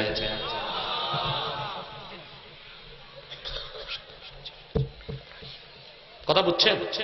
এক ভাগ রহমত সবাইকে দিয়েছেন, 99 ভাগ আমাদের জন্য পরকালে রিজার্ভ রাখছে। চিন্তা আছে? সেজন্য আল্লাহ বলেছেন, লা তাকনাতু মির রাহমাতিল্লাহ, আল্লাহর রহমত থেকে নিরাশ হয়ো না। তুমি নামাজ পড়ো নাই, রোজা রাখো নাই, হজ করো নাই, যাকাত দাও নাই, সুদ খেয়েছো, ঘুষ খেয়েছো, জিনা করেছো, ব্যভিচার করেছো, কোনো চিন্তা নাই। একটা শর্ত, তওবা করো, সব মাফ, ফার্স্ট চান্সে জান্নাত। শর্ত কয়টা? জোরে বলেন। 54 নং আয়াত আল্লাহ বলেন, وَأَنِيبُوا إِلَى رَبِّكُمْ وَأَسْلِمُوا لَهُ مِنْ قَبْلِ أَنْ يَأْتِيَكُمُ الْعَذَابُ ثُمَّ لَا تُنْصَرُونَ। অপরাধ করেছো, গুনাহ করেছো, কোনো চিন্তা নাই, শর্ত একটাই, যদি তোমরা তওবা করতে পারো, তার মানে সকল গুনাহ বাদ দিয়ে আল্লাহর রহমতের দিকে, তোমাদের রবের দিকে প্রত্যাবর্তন করো, এর নাম তওবা। এর নাম কি? জোরে বলেন। এরপর আল্লাহ বললেন, ওয়া আসলিমু লাহু, তওবার পর তওবা করে চুপ থাকলে চলবে না। ওয়া আসলিমু লাহু আই আতিউহু বিইমতিসালি আওয়ামিরিহি ওয়া ইজতিনাবি নাওয়াহিহি। তওবা করে মৃত্যু পর্যন্ত আল্লাহর হুকুম মানো, নিষেধ ছাড়ো, সব গুনাহ মাফ। আপনারা যে তওবা করেন, এটা তো তওবা হয় না। সারা বছর নামাজ নাই, রোজা নাই, হজ নাই, যাকাত নাই, চুরি চামারি বদমাশি, সব বরাতের দিন হালুয়া রুটি খেয়ে মসজিদে ঢুকে। ঠিক কিনা? হালুয়া রুটি খেয়ে মসজিদে ঢুকে সারা রাত নামাজ পড়ে। সাউন্ড তো কমে গেছে তোমার, বাড়াও, আগের মতো করো। মসজিদে ঢুকে সারা রাত নামাজ পড়ে, তওবা করে, আর কবরস্থানে দৌড়ায়। ঠিক কিনা? ফজর নামাজ পড়ে বাড়ি যে একটা ঘুমে যোহর, আসর, মাগরিব গেছে। একদিকে এশার আজান হয়, আর একদিকে গাজীপুর বাজারে বল্টু চৌধুরী তাস খেলতে ঢুকে। গত রাতে কি তওবাই না করছে। এই তওবার কথা আল্লাহ বলছেন। তোমার যত পাপ থাক, যত গুনাহ থাক, সব পরিত্যাগ করে আল্লাহর দিকে ফিরো। ওয়া আসলিমু লাহু, মৃত্যু পর্যন্ত আল্লাহর হুকুম বিধিবিধান মানো, সব গুনাহ মাফ, আল্লাহ তোমাকে প্রথম চান্সে জান্নাত দিবেন। সময় কি? আল্লাহ বা সময় নির্ধারণ করছেন, মিন ক্বাবলি আইয়াতিয়াকুমুল আযাব, আযাব আসার আগে, মৃত্যু আসার আগে। যদি আযাব বা মৃত্যু চলে আসে তখন ঈমান আনলে কোনো লাভ নাই, তওবা করলে কোনো লাভ হবে না। কথা বুঝেন নাই? তওবা করবেন মৃত্যু আসার আগে না পরে? পরে তো কোনো সুযোগ নাই, মৃত্যু চলে আসলেও সুযোগ নাই। মালাকুল মউত দেখার আগে যদি তওবা করতে পারেন, আল্লাহর কসম আপনার গুনাহ আল্লাহ মাফ করে দিবেন। আপনাদেরকে একটা তথ্য দিয়ে যাই, ফেরাউনের নাম শুনছেন না? জোরে বলেন। এই কুখ্যাত কাফেরটাও ঈমান এনেছিল, তবে আজরাইল দেখার পরে। এই ঈমানে কাজ হয়েছে? কথা বলেন, হয়েছে? সহিহ মুসলিমের হাদিস, কুখ্যাত ফেরাউনকে ডুবানো হয়েছে দরিয়া। কোন দরিয়া? এসব বক্তাদের উদ্ভট কথা। এই দরিয়ার নাম ছিল বাহরে কালজুম। কিনা? কেউ কেউ সেটাকে লোহিত সাগর বলতে চায়, কিন্তু নীল দরিয়া নয়। মিশর যারা ঘুরেছেন দেখেছেন, নীল দরিয়া একটা খালের মতো ছোট, এপার ওপার দেখা যায়। মুসা নবী যে পার হয়েছেন সেটা ছিল বাহরে কালজুম, ওটার এক নাম লোহিত সাগর বলা হয়। 10 মাইল ছিল পাশ, এপারে মিশর, ওপারে ফিলিস্তিন। তথ্যটা মনে থাকবে? কথা বলেন। ফেরাউনকে যখন ডুবানো হলো, ফেরাউন আজরাইল দেখলো, তখন সে কালেমা পড়তে লাগলো। ফেরাউন বলতে লাগলো, আমানতু বিল্লাহিল্লাযী লা ইলাহা ইল্লা হুয়াল্লাযী আমানাত বিহি বানু ইসরাঈল। আমি ঈমান আনলাম সে আল্লাহর উপর যিনি ছাড়া কোনো মাবুদ নাই, সেই মহান আল্লাহর উপর যার উপর ঈমান এনেছে মুসা ও বনী ইসরাঈল। আল্লাহ পাক বললেন, জিবরিল, ফেরাউনের ঈমান আর কবুল হবে না, সেটা আজরাইল দেখছে, তার মুখ বন্ধ করো। সহিহ মুসলিম সাক্ষী, জিবরিল তখন বাহর কালজুমের তলদেশ থেকে বালু নিয়ে ফেরাউনের মুখে ঢুকাই দিয়েছে। তাহলে আপনারাও বলেন, আল্লাহর নির্দেশ, তওবা করবেন আজরাইল দেখার আগে না পরে? কথা বলেন। মৃত্যু আসার আগে। মৃত্যু আসার, এই জন্যই পীর মা সাহেবগণ একটা কথা বলে, মুত কাবলা আন তামুত, মরার আগে মরো। এটার অর্থ কি? অ্যান্ড্রিন আর ইঁদুরের বিষ খাইয়া মহিলা আত্মহত্যা করতে বলছে। আমাদের দেশে অনেক যুবক আত্মহত্যা করে, ঠিক কিনা? করে না? করে। করে কেন করে? বলে হই একটু ছ্যাঁকা খাইছি হয়েছে। তাসলিমা বেগমদের জন্য। মানুষের মুমিনের মৃত্যুটা এত ছোট হতে পারে? একজন প্রেমিকার জন্য তার মন পছন্দ ব্যক্তির জন্য সে জীবনটাই বরবাদ করে দিবে। ফতোয়া স্বামীতে এসছে, যারা আত্মহত্যা করে তাদের জানাজার নামাজ পড়াও জায়েজ না। আমাদের জিজ্ঞেস করলে আমরা বলে দিই যে একদম জানাজা না পড়লে তো আবার যারা যে পরিবারের সদস্যটা হারালো তাদের শোকটা বেড়ে যাবে, তো কোন আলেম জানাজা পড়াবে না। সমাজে কিছু আলেম নামের জালেম আছে না, কথা বলে, এরা যে নামাজ পড়ে, কিন্তু কত বড় পাপ আত্মহত্যা যে জানাজাই নিষেধ। যুবকরা এই কাজ করো না। যদি জীবন দিতেই হয় আল্লাহর প্রেমে, রাসূলুল্লাহর মহব্বতে জীবন দিতে হবে। মুমিন কখনো তার আল্লাহ তার রাসূলের চাইতে কাউকে ভালোবাসতে পারে না। কি নেতা, কি নেত্রী, কি দল, কি ব্যবসা, কি পিতা, কি মাতা, কি সন্তান, কি তার স্ত্রী, সবকিছুর চেয়ে বেশি আল্লাহ তার রাসূলের ভালোবাসা অন্তরে থাকতে হবে। জীবন দিলে আল্লাহর জন্য দিবেন, নবীজি মুহাম্মদ সাল্লাল্লাহু আলাইহি ওয়াসাল্লামের দ্বীনের জন্য দিবেন। সেই জীবনটা এত বড় হবে, শাহাদাতের মৃত্যু হবে, শাহাদাতের সোপান পেরিয়ে এক চান্সে আল্লাহর জান্নাতুল ফেরদাউসে চলে যেতে পারবে। সেই জীবনটা নেতার জন্য নয়, নেত্রীর জন্য নয়, দলের জন্য নয়, ব্যবসার জন্য নয়, আপনার স্ত্রীর পরিজন সন্তানের জন্য নয়, সেই জীবন হবে আল্লাহর দ্বীনের জন্য। তো সুফিগঞ্জে বলে মুত কাবলান তামুত, মরার আগে মর, এর মানে কি আত্মহত্যা করতে বলছে? না, মরলে মানুষ যেমন সোজা হয়, মরার আগে সোজা হয়, মরার আগে।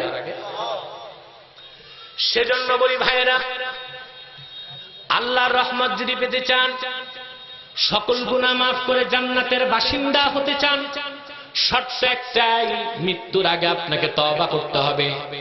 সেজন্য প্রশ্ন করি, তওবা করে মৃত্যুর অপেক্ষা করবেন না মৃত্যুর অপেক্ষায় তওবা বাকি রাখবেন?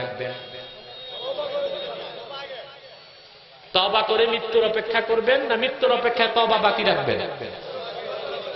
তওবা করে মৃত্যুর অপেক্ষা করবেন। কারণ আমাদের প্রত্যেকের জন্ম তারিখটা জানা আছে, মৃত্যু তারিখ নাই, কারণ নাই। পৃথিবীতে প্রোডাকশনে লেখা থাকে ম্যানুফ্যাকচার ডেট, এক্সপায়ার ডেট, ঠিক কিনা? আমাদের যে জন্ম নিবন্ধন সার্টিফিকেট আছে চেয়ারম্যানরা দেয়, ওখানে একটা আছে জন্ম তারিখ, কি তারিখ? মৃত্যু তারিখ আছে। আজকে কয় তারিখ? মাস কি? ডিসেম্বরের 8। যদি আল্লাহ তাআলা তোমাদের প্রত্যেকের কপালে লিখে দিতেন 2031 সাল 8ই ডিসেম্বর শুক্রবার আসর নামাজের পর মৃত্যু হবে তোমার, কয়টা বিয়ে করতে তুমি? কথা বলে, বিয়ের কথায় বুড়া মানুষ খুব খুশি হবে। দেখেন মাঠে উপরে সব বুড়ারা খুশি বিয়ের কথায়, সুবহানাল্লাহ। আল্লাহর কি যে নেয়ামত বিয়ে! আমি দেখছি 80 বছরের প্যারালাইজড বুড়াও বিয়ের কথা শুনলে একটা হাসি দেয়, ঠিক কিনা? যদি আল্লাহ লিখে দিতেন 2031 সাল 8ই ডিসেম্বর বাদে আসর তোমার মৃত্যু, বিয়ে করতেন, ব্যবসা করতেন, চাকরি, সংসার, রাজনীতি, মিছিল, মিটিং, হরতাল, পিকেটিং করতেন কিছু? তবলিগি ভাইরা তো 40 দিনের জন্য মসজিদে যায়, আপনারা সারা জীবনের চিল্লা লাগাইতেন মসজিদে, আর বের হইতেন না, ঠিক কিনা?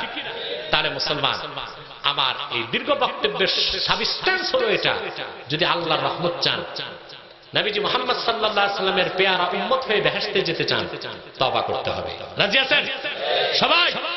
হাত তুলেন। ইয়া আল্লাহ, আমি ওয়াদা করছি অদ্য হতে শিরক, কুফর, বেদাতে, সাইয়্যিআ আর কখনো করব না। নামাজ ত্যাগ করব না।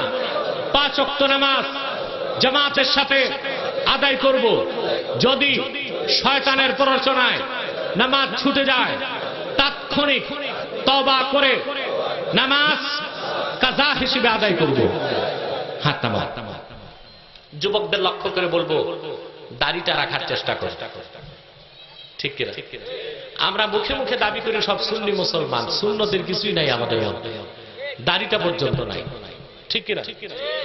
এই যে দাড়ি, সুবহানাল্লাহ, রাসূলুল্লাহর হাদিস আছে একটা, যারা দাড়ি চাষবে তাদের হাসর হবে অগ্নি পূজারীদের সাথে। কাদের সাথে? আমার প্রিয় রাসূল বলেছেন, বুইস্তু বিস-সাইফি বাইনা ইয়াদাইস সাআ হাত্তা ইউবাদাল্লাহু ওয়াহদাহু লা শারীকা লা ওয়া জুইলা রিজকি তাহতা জিল্লি রুমহি ওয়া জুইলা যিল্লাতু ওয়াস-সাগারু আলা মান খালাফা আমরি ওয়া মান তাশাব্বাহা বিকওমিন ফাহুয়া মিনহুম। বুখারীর দাদা উস্তাদ আহমদ বিন হাম্বল তার মুসনাদে হাদিসটি নকল করেছেন। রাসূলুল্লাহ বলেছেন, যে যে জাতির সাদৃশ্য অবলম্বন করবে সে সে জাতির অন্তর্ভুক্ত বলে গণ্য হবে। পৃথিবীতে প্রথম দাড়ি চাষার রীতি প্রণয়ন করেছে অগ্নি পূজারী মাজুসিরা। সেজন্য মুসলমান যারা দাড়ি মুন্ডন করে ফেলে দিবে তাদের হাসর হবে অগ্নি পূজারীদের সাথেই, ঠিক কিনা? সববার কথা বলে আর কয়েক মিনিট আমার টাইম। সম্মানিত সুধী, শুনলে আশ্চর্য হবেন, 1 লক্ষের উপর পর নবী প্রত্যেকেই দাড়ি রাখছে। এই জন্য ইহুদি খ্রিস্টানরাও দাড়ি রাখতো। প্রথম ইউরোপে এই উপমহাদেশে দাড়ি চাষা শিখাইছে লর্ড কার্জন। কি নাম? একটা লর্ড ছিল, লর্ড কার্জন। তার নামে ঢাকা বিশ্ববিদ্যালয়ে একটা হলও আছে, কার্জন হল। এই লর্ড কার্জন সর্বপ্রথম দাড়ি চাষলো। তার দেখা দেখি এই দেশের মুসলমানরাও দাড়ি চাষা শুরু করলো। তখন আকবর এলাহাবাদী তিরস্কার করলো, কার্জন কিয়া কারে জান। তার নাম কার্জন, আর কারে জান ফার্সিতে জন বলে মহিলাকে, আর কার মানে কাজ, কারে জান মানে মহিলার কাজ। তিনি তিরস্কার করলেন, কার্জন কিয়া কারে জান। লর্ড কার্জন করলো মহিলার কাজ, দাড়ি না রাখা মহিলার কাজ। কার কাজ? কথা বলে না। বলবেন হুজুর দাড়ি যদি আল্লাহ চাইতো তো জন্মের সময় দাড়ি থাকে না কেন? কথা মায়ের পেট থেকে দাড়ি নিয়ে আসি না কেন? চুল তো নিয়ে আসি। আরে কথা বলো, যার মাথায় দুনিয়ায় টাক থাকে জন্মের সময় ওরও তো চুল থাকে। টাক টাক কুশ যা হয় এগুলি কি আগে না পরে?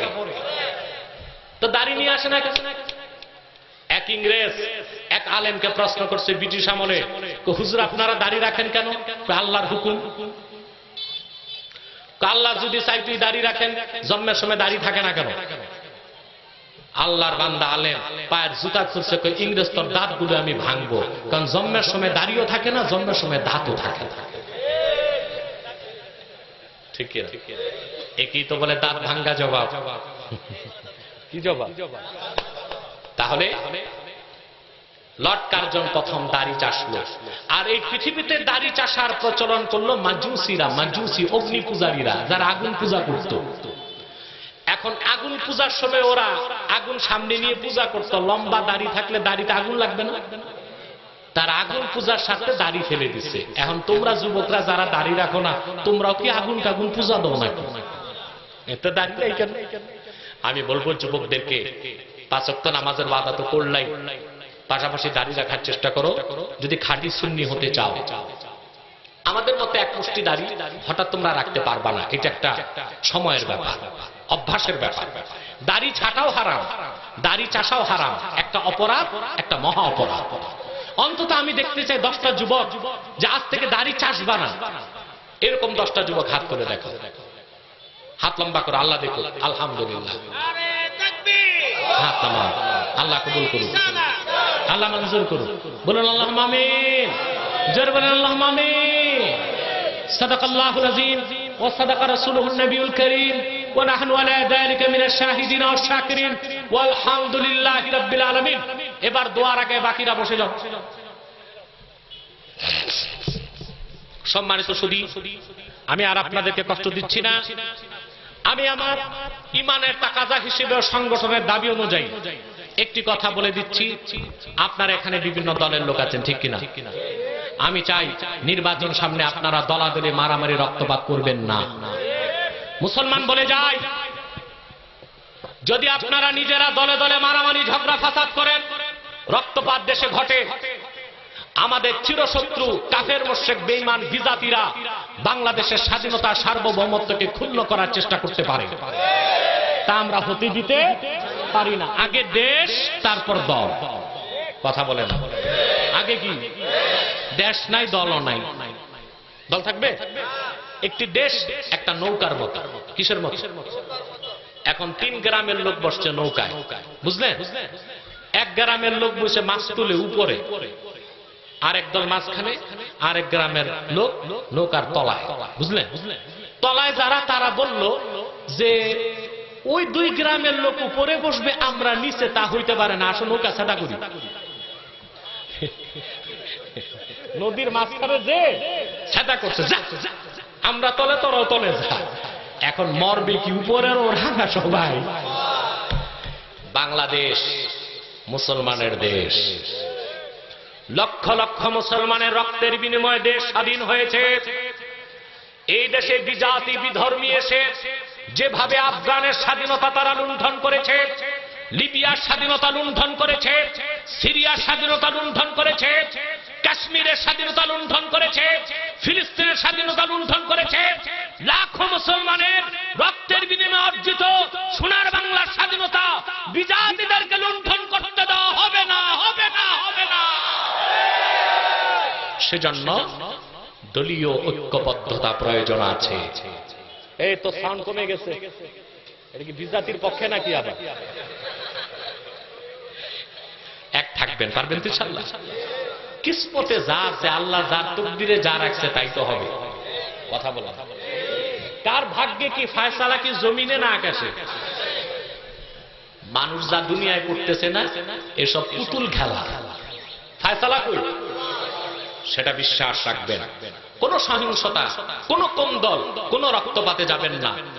কোরআনে আল্লাহ বলেছেন, যে ব্যক্তি ইচ্ছে করে একটা মানুষকে হত্যা করল অন্যায় ভাবে, ফাকান্নামা জামিআন নাস, সেজন্য ফাকান্নামা কাতালান নাস জামিআ, সেজন্য সারা দুনিয়ার মানুষকে হত্যা করল। একজন মানুষকে রাজনৈতিক স্বার্থে, সামাজিক স্বার্থে, ব্যবসার স্বার্থে, চাকরির স্বার্থে যদি হত্যা করেন, গোটা মানব জাতি হত্যার গুনাহ আপনি পাবেন। কেন আপনি সেই কাজে যাবেন? এই যে আজকে ওলামায়ে কেরাম আর তাবলীগ জামাত লাগছে, আহারে কালকে নারায়ণগঞ্জে যে কোবাকুবি করছে ওনারা, আমার দুঃখ লাগে, এটা আমি চাই না। তাবলীগ জামাতের অনেক ভুল ত্রুটি আছে। সিলসিলায় জনপুর, সিলসিলায় ফুরফুরা, আহলে সুন্নাত বহু আগ থেকে তাদের সংশোধনের চেষ্টা করতেছে। এখন ওলামায়ে কেরামও তাদের ব্যাপারে বক্তব্য দিচ্ছে সংশোধনের জন্য। তাবলীগী ভাইদেরকে আমি অনুরোধ করব, আলেমদের বিপক্ষে যে বাংলাদেশে কারো অস্তিত্ব কখনো টিকে নাই, কখনো টিকবে না। অতি সত্বর ওলামায়ে কেরামের সিদ্ধান্তকে মেনে নিন, মাওলানা সাদকে মাইনাস করুন, ওলামায়ে কেরামের নেতৃত্বে চলার চেষ্টা করুন। সারা দেশবাসী আপনাদেরকে সমর্থন করবে। ঠিক না?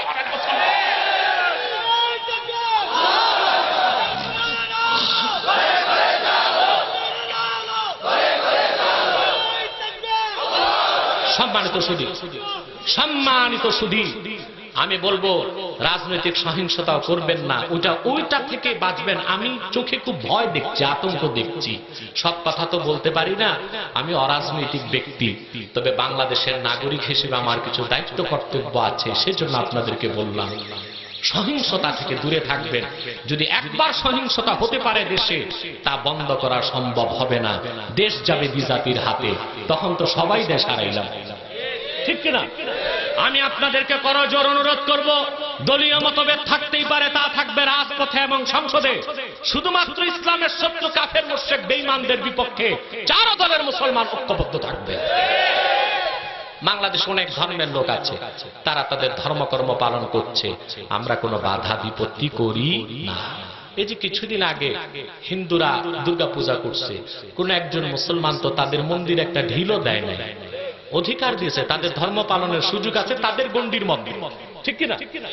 কিন্তু বাংলাদেশে কিছু মুসলিম সম্প্রদায় আছে, তাদের একমাত্র কাজ ইসলাম ও মুসলমানের বিরোধিতা করা, মানুষকে ধোঁকা দিয়ে কনভার্ট করে অমুসলিম বানানো। তাদের ক্ষেত্রে আমরা চুপ থাকতে পারি না। ওই রকম সম্প্রদায়গুলোর মধ্যে সবচেয়ে জঘন্য হলো কাদিয়ানি সম্প্রদায়। নিঃসন্দেহে তারা অমুসলিম এবং কাফের। তাদেরকে যারা কাফের বলবে না, তারাও কাফের, কারণ তারা আল্লাহর আখিরি নবী মুহাম্মদ সাল্লাল্লাহু আলাইহি সাল্লামকে আল্লাহর শেষ নবী হিসেবে বিশ্বাস করে না। এজন্য তারা কি? চিল্লায়া বলেন, তারা কি? তাদেরকে যারা কাফের বলবে না, তারাও কাফের। তারা মানুষকে ধোঁকা দিয়ে কাফের বানাবার জন্য মুসলমানদের মতো দাড়ি রাখে, মুসলমানদের মতো টুপি লাগায়, মুসলমানদের মতো নাম রাখে। তাই বলি কি তারা মুসলমান হতে পারে? দাড়ি রাখলে কেউ যদি মুসলমান হতে পারত, তো রবীন্দ্রনাথ ঠাকুরের চেয়ে বড় মুসলমান কে হইতে? পাগড়ি লাগালে কেউ যদি মুসলমান হতে পারত, তো ভারতের মনমোহন সিং কত বড় পাগড়ি লাগায়, দেখছেন? সে কি মুসলমান? নাম রাখার দ্বারা কেউ মুসলমান হতে পারে? এক খবিস কুকুরের পায়খানা লাড্ডু বানায়া উপরে নাম লেখছে দিল্লি কা লাড্ডু, ওটা কি দিল্লির লাড্ডু হবে? ভিতরে কি? তদ্রুপ কাদিয়ানীরা অমুসলিম, কাফের, আব্দুল আউয়াল, আব্দুস সামাদ, মুবাশশির আলী, কবির চৌধুরী, এসব নাম রাখার দ্বারা তারা মুসলমান হতে পারে না। ভাইরা আমার, বন্ধুরা আমার, আমার আল্লাহ নূর নবীজি আমার মুহাম্মদ সাল্লাল্লাহু আলাইহি সাল্লামের ইসলাম ও কোরআনের হাজার হাজার হাজার বছর পরে বর্তমান ভারতের কুখ্যাত পাঞ্জাবের কুখ্যাত গুরুদাসপুরের কাদিয়ানে ইংরেজ আমলে জাহান্নামের এক কুখ্যাত কুকুর মিথ্যা নবুয়ত দাবি করছে। চিল্লায় বলেন নাউজুবিল্লাহ। কাদিয়ানের ওই কাজ্জাবটার নাম রেখেছিল তার বাপ মির্জা গোলাম আহমদ কাদিয়ানি। সাবধান সাবধান, কাদিয়ানের কাজ্জাব, মিথ্যানবুতের দাবিদার মির্জা গোলাম শয়তান কাদিয়ানিকে গোলাম আহমদ বলা যাবে না, কারণ গোলাম আহমদ অর্থ হচ্ছে আহমদ এর গোলাম। কোন কাফের কোনদিনও গোলাম আহমদ এর গোলাম হতে পারে না। আর কাদিয়ানের কাজ্জাব মিথ্যানবুতের দাবিদার মির্জা গোলাম শয়তান কাদিয়ানি, সে ছিল শেষ দরজার কুখ্যাত কাফের। সে গোলাম আহমদ এর গোলাম ছিল না, সে ছিল কুখ্যাত শয়তানের কুখ্যাত গোলাম। কাদিয়ানের কাজ্জাব মিথ্যানবুতের দাবিদার মির্জা গোলাম শয়তান কাদিয়ানির উপর গজব এসেছে 1908 সালে। যখন গজব এসেছে, কাদিয়ানের কাজ্জাব মিথ্যানবুতের দাবিদার মির্জা গোলাম শয়তান কাদিয়ানি 1908 সালে ধ্বংস হয়ে কুখ্যাত জাহান্নামের কুখ্যাত কুকুরে পরিণত হয়েছে, তার অনুসারীরা ধ্বংস হয়েছে। বর্তমানে কিছু কাদিয়ানি বাংলাদেশে আছে যারা ইসলাম ও মুসলমানের বিপক্ষে চক্রান্ত করে যাচ্ছে। তারা মানুষকে ধোঁকা দিয়ে কাফের বানাবার জন্য নাম পরিবর্তন করে করে মিথ্যা পরিচয় দেয়। কখনো নিজেদের পরিচয় দেয় আহমদী জামাত, কখনো বলে আহমদিয়া জামাত, কখনো বলে আহমদী সম্প্রদায়, কখনো বলে আহমদিয়া সম্প্রদায়, কখনো বলে আহমদী মুসলিম জামাত, কখনো বলে আহমদিয়া মুসলিম জামাত। সাবধান, যত কাদিয়ানি ছিল আছে থাকবে, তারা কেউ আহমদী জামাত নয়, আহমদিয়া জামাত নয়, আহমদী সম্প্রদায় নয়, আহমদিয়া সম্প্রদায় নয়, আহমদী মুসলিম জামাত নয়, আহমদিয়া মুসলিম জামাত নয়। তারা শয়তানি জামাত, কুখ্যাত জাহান্নামের কুখ্যাত কুকুরের দল। আমাদের সকল দলের একটাই দাবি, অনতিবিলম্বে স্বাধীন বাংলায় শয়তান কাদিয়ানীদেরকে রাষ্ট্রীয়ভাবে অমুসলিম ঘোষণা করতেই হবে, করতেই হবে, করতেই হবে। এই দাবি আদায়ে যদি জানমাল দিতে হয়, কারা কারা প্রস্তুত আছেন হাত তুলে দেখেন। সম্মানিত সুধী, তাদের পণ্যদ্রব্য প্রাণ, সিজান, আরএফএল, প্রথম আলো এগুলো ধরবেন না, কিনবেন না, মনে থাকবে। আর একটি অমুসলিম সম্প্রদায় 72 সাল থেকে কাজ করে যাচ্ছে, ইসাই তরিকা ভুক্ত মুসলমান, আসলে খ্রিস্টান, খ্রিস্টানদের একটি উপদল ইসাই তরিকা ভুক্ত মুসলমান নামে কাজ করে যাচ্ছে 72 সাল থেকে। তারা মানুষকে খ্রিস্টান বানায়, তারপর বলে তোমরাও মুসলমান। খ্রিস্টান হওয়ার পর বলে তোমরা কোন মুসলমান? ঈসার উম্মত মুসলমান। ঈসার উম্মত কি মুসলমান না খ্রিস্টান? তাদের অপতৎপরতা আপনাদের এলাকায় প্রবেশ করছে, ব্রাহ্মণবাড়িয়া এলাকা তো কাছেই আপনাদের, সাবধান থাকবেন। আরেকটি দল বের হয়েছে 4 বছর আগে টাঙ্গাইল থেকে, এটার নাম হিজবুত তাওহীদ। এটা একটা জঘন্য দল বের হয়েছে। তারা বলে যে কিয়ামত বলতে কিছু নাই। তাদের আকীদা নামাজ কোন ইবাদত নয়, এটা ব্যায়াম। এই জন্য নামাজ পড়তে ওযু গোসলের দরকার নাই। তারা বলে দাজ্জাল বলতে কিছু নাই, আমেরিকাই দাজ্জাল। তারা বলে ইসলাম বলা যাবে না, বলতে হবে ইসলাম। ঈমান বলা যাবে না, বলতে হবে ঈমান। কিতাব বলা যাবে না, বলতে হবে কিতাব।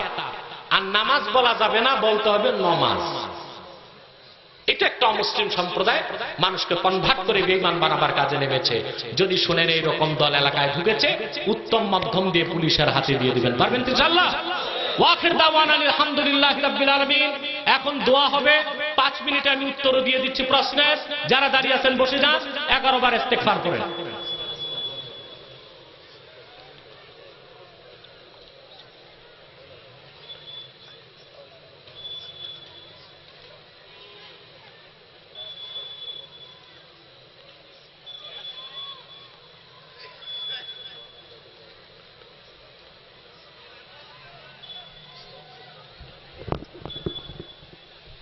সূরা ফাতিহা।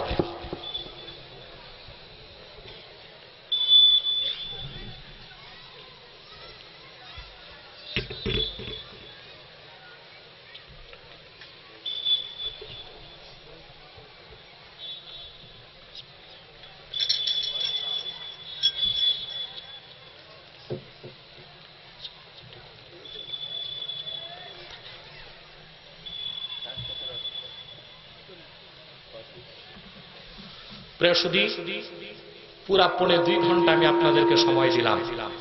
ঘড়ি দেখছেন? মনে হয় না দেখছেন? মানুষ অপবাদ দেয়। আব্বাসী সাহেব হেলিকপ্টারে আসে, হুট করে স্টেজে উঠে, তারপর 4টায় বসে 1 কাপ চা খেয়ে আধা ঘন্টা ওয়াজ করে চলে যায়। আধা ঘন্টা হয়েছে না 1 ঘন্টা 40 মিনিট? কথা 1 ঘন্টা 50 মিনিট। তার মানে আমরা তো আওয়াজ কম, ওয়াজ বেশি করি, মজায় মজায় যে সময় কিভাবে যায় মানুষ বুঝে না। কোরআনের মজাটাই ভিন্ন জিনিস, ঠিক কিনা? সম্মানিত শুধু কয়েকটি প্রশ্ন এসছে, আমি খুব সংক্ষেপে উত্তর দিচ্ছি। এখানে এক ভাই বলেছে, ইয়াজিদকে কি কাফের বলা যাবে না ফাসেক বলতে হবে? আমি ইয়াজিদের ব্যাপারে দুইটা তথ্য দিচ্ছি, আপনি সিদ্ধান্ত নেবেন। শারহু ফিকহিল আকবার, দারুন নাফায়েস, লেবানন, বৈরুতের ছাপ, 175 পৃষ্ঠা। মোল্লা আলী কারি স্পষ্ট উল্লেখ করেছেন, এবং ফাতহুল কাদিরের লেখক ইবনুল হুমামের মত তাই। ইমামে হোসেন রাদিয়াল্লাহু তাআলা আনহুর সের মোবারক যখন দামেশকে ইয়াজিদের কাছে রাখা হলো, ওনা ইমাম হোসেনের সাথে আহলে বাইতের আরো 18 জনের মাথা ছিল। কুখ্যাত ইয়াজিদ তখন চিৎকার দিয়ে বলল সভাসদদেরকে, ইন্নী জাযাইতুহুম বিমা ফাআলু বিআশিয়াখে কুরাইশিন ওয়া সানাদিদিহিম।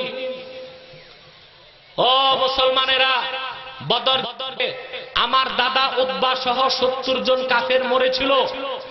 আজকে বদর যুদ্ধের প্রতিশোধ নিয়ে মুহাম্মদ সাল্লাল্লাহু আলাইহি ওয়াসাল্লামের ঋণ শোধ করলাম। বলেন, সে জিদকে মুসলমান বলার সুযোগ আছে?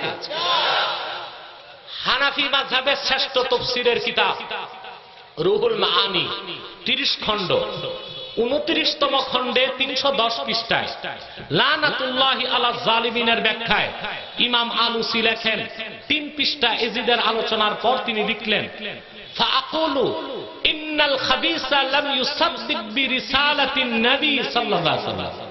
আমি আলুসির মতে ইয়াজিদ আল্লাহ রাসূল মুহাম্মদ সাল্লাল্লাহু আলাইহি ওয়াসাল্লামের রিসালাতকে বিশ্বাস করত না। এবার আপনার সিদ্ধান্ত দেন, রাসূল সাল্লাল্লাহু আলাইহি ওয়াসাল্লামকে মানুষ বলা যাবে কিনা? নিঃসন্দেহে নবীজি মুহাম্মদ সাল্লাল্লাহু আলাইহি ওয়াসাল্লাম মানুষ, তবে আমাদের মতো সাধারণ মানুষ যে বলবে সে কাফের। আমরা বলে থাকি নবীজি মুহাম্মদ সাল্লাল্লাহু আলাইহি ওয়াসাল্লামের মাথার তালু থেকে পায়ের তালু পর্যন্ত পুরাটাই নূর ছিল, এবং নবীজি মুহাম্মদ সাল্লাল্লাহু আলাইহি ওয়াসাল্লামের শানে ইমামে বুসিরি কাসিদা বুরদাতে লিখেছেন, ফামাবলাগুল ইলমে ফিহে আন্নাহু বাশার আন্নাহু খায়রু খালকিল্লাহি কুল্লিহিম। চূড়ান্ত কথা তো এটাই, মুহাম্মদ সাল্লাল্লাহু আলাইহি ওয়াসাল্লাম মানুষ, তবে গোটা সৃষ্টির মধ্যে মুহাম্মদ সাল্লাল্লাহু আলাইহি ওয়াসাল্লাম সর্বশ্রেষ্ঠ। আব্দুর রহমান জামি তার কবিতায় লিখেছেন, লা ইউমকিনু সানাউ কামা কানা হাক্কুহু বাদাস খোদা বুজরুক আফি কিসসা মুখতাসার। নবীজি মুহাম্মদ সাল্লাল্লাহু আলাইহি ওয়াসাল্লামের প্রশংসা করে শেষ করার মতো কোন কণ্ঠ পৃথিবীতে নাই। শেষ কথা একটাই, আল্লাহর পরই মুহাম্মদ সাল্লাল্লাহু আলাইহি ওয়াসাল্লামের মর্যাদা, কথা শেষ। কোন ব্যক্তি যদি পীরকে বাবা না ডেকে হুজুর ডাকে, তাহলে সে হারামজাদা। এই কথাটা কতটুকু শরীয়ত সম্মত? এই কথা যে বলছে সেই হারামজাদা। কারণ পীরকে বাবা বলার কথা কোরআন হাদিসের কোথাও নাই। পীর মূলত উস্তাদ, শায়েখ, গার্ডিয়ান। তাকে হুজুর বলাই উচিত, উস্তাদ বলাই উচিত। বেশি মন চাইলে বাবা ডাইকেন, কথা বলা, কিন্তু বাবা ডাকতেই হবে এমন কোন কথা নাই। নিজের বাবা থাকতে মিয়া সাহেব শ্বশুরও বাবা ডাইকেন না, পীর তো আরো দূরে।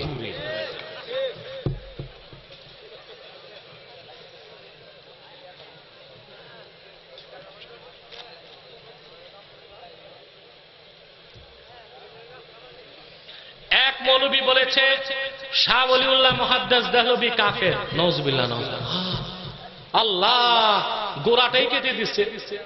শাহ ওলিউল্লাহকে, শাহ ওলিউল্লাহ মুহাদ্দিস দেহলভী রাহমাতুল্লাহর খলিফা শাহ আব্দুল আজিজ মুহাদ্দিস দেহলভী। শাহ আব্দুল আজিজ মুহাদ্দিস দেহলভীর খলিফা শাহ ওলিউল্লাহ মুহাদ্দিস সৈয়দ আহমদ বেরেলী। সৈয়দ আহমদ বেরেলীর খলিফা কারামত আলী জৌনপুরি।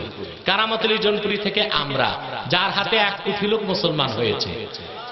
কারামত আলী জৌনপুরীর আরেক পীর ভাই নূর মোহাম্মদ নিজামপুরি, তার খলিফা সুফি ফতে আলী ওয়েসি বর্ধমানে, তার খলিফা ফুরফুরার আবু বকর সিদ্দিক রহমতুল্লাহ, তার থেকে ফুরফুরা, সোনাকান্দা, আরো যত আপনারা দেখতেছেন।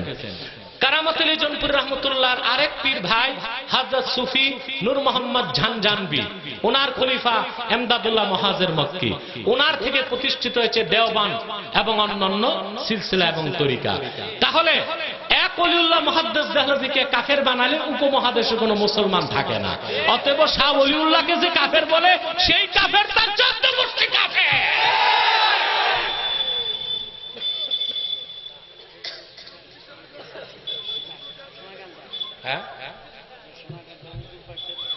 আচ্ছা আচ্ছা আচ্ছা, যিনি মরহুম আব্দুর রহমান হানাফি রহমতুল্লাহ, ওনার গ্রাম এটা না? দেখুন, মরহুম আব্দুর রহমান হানাফি ওনার বাবা মুরিদ ছিলেন আমাদের জনপুরের মাওলানা আব্দুল আউয়াল জনপুরি রহমতুল্লাহ মুরিদ ছিলেন। আর আব্দুল আউয়াল জনপুরি রহমতুল্লাহ যখন এই এলাকায় এসেছিলেন তখন আব্দুর রহমান হানাফি রহমতুল্লাহর বাবা নাবালেক অবস্থায় তাকে আব্দুল আউয়াল জনপুরি রহমতুল্লাহর কাছে নিয়ে গেছিলেন। তখন তিনি দোয়া করেছিলেন, সে জনপুরের দোয়াতে সোনাকান্দার মরহুম পীর এত বড় ওলি হতে পেরেছিলেন।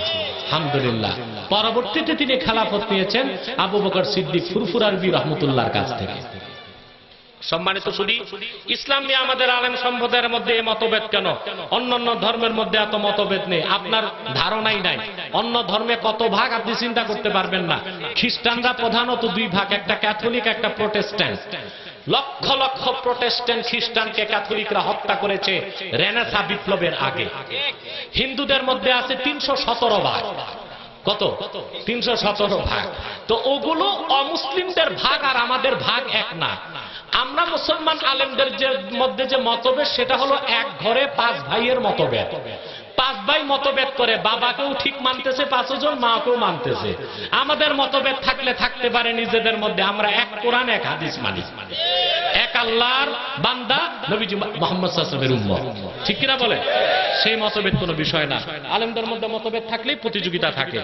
বাকি সব রেখে দিলাম। আগামী 12ই জানুয়ারি মুখলেসপুর খেলার মাঠে আমার মাহফিল, প্রায় 2 বছর আগে নেওয়া। আমি রাতে আসবো বাদে এসা মুখলেসপুরে, আপনারা যাওয়ার চেষ্টা করবেন, সেখানে আমি উত্তর দিয়ে দেবেন ইনশাআল্লাহ। এটা কি আবার কি? অনেকেই দোয়া চেয়েছেন। প্রধান অতিথি যিনি বিচারপতি, ওনার স্ত্রী ইন্তেকাল করেছেন, ওনার জন্য আমরা দোয়া চাই।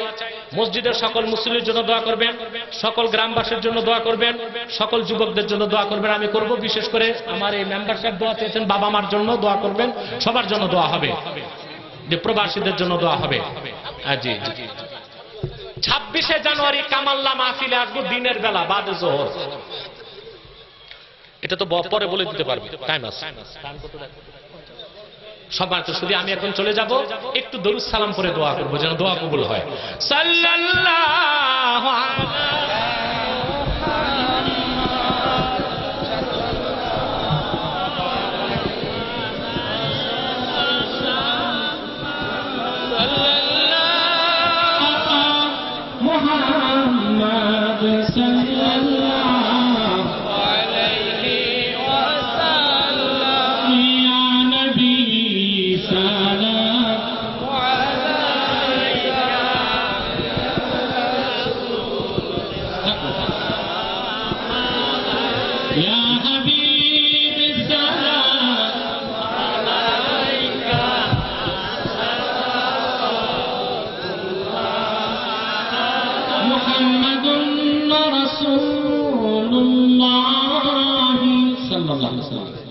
ختم الله به النبوة وحكما لا نبي بعده يا نبي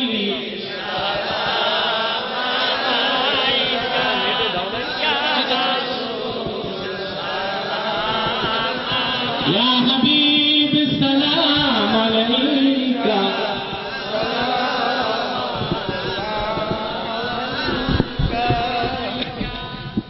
الحمد لله رب العالمين والعاقبة للمتقين والصلاة والسلام على محمد رسول رب العالمين ربنا آتنا في الدنيا واغفر للمؤمنين والمؤمنات والمسلمين والمسلمات يا رب كل شيء ومليكه আল্লাহ তাআলা হাজার হাজার মানুষকে নিয়ে আমি দুটো হাত তুলেছি। আল্লাহ, এতগুলো মানুষের মধ্যে যা দুটো হাত তোমার ভালো লাগে তার দুটো হাতের বিনিময়ে আমাদের জীবনের সব গুনাহ তুমি মাফ করে দাও। আল্লাহ হৃদয়ের গভীর থেকে দোয়া করি, আল্লাহ তোমার আখিরি নবী নূর নবী আমার নবীজি মুহাম্মদ সাল্লাল্লাহু আলাইহি ওয়াসাল্লাম আজ থেকে ১৫০০ বছর আগে দুনিয়া থেকে বিদায় নিয়েছেন। হায়াতুন নবী হিসেবে জান্নাতুল ফেরদাউস রওজা মুবারকে বিশ্রাম নিয়েছেন। আল্লাহ তাআলা জীবনে একবার তোমার আখিরি নবী নূর নবী আমার নবীজি মুহাম্মদ সাল্লাল্লাহু আলাইহি ওয়াসাল্লামের জান্নাতুল ফেরদাউস রওজা মুবারকে উপস্থিত হয়ে গো আল্লাহ তোমার হাবিবের নূরের কদম মুবারকে দরুদ ও সালামের হাদিয়া দেবার আগে আল্লাহ তুমি ডাক দিও না।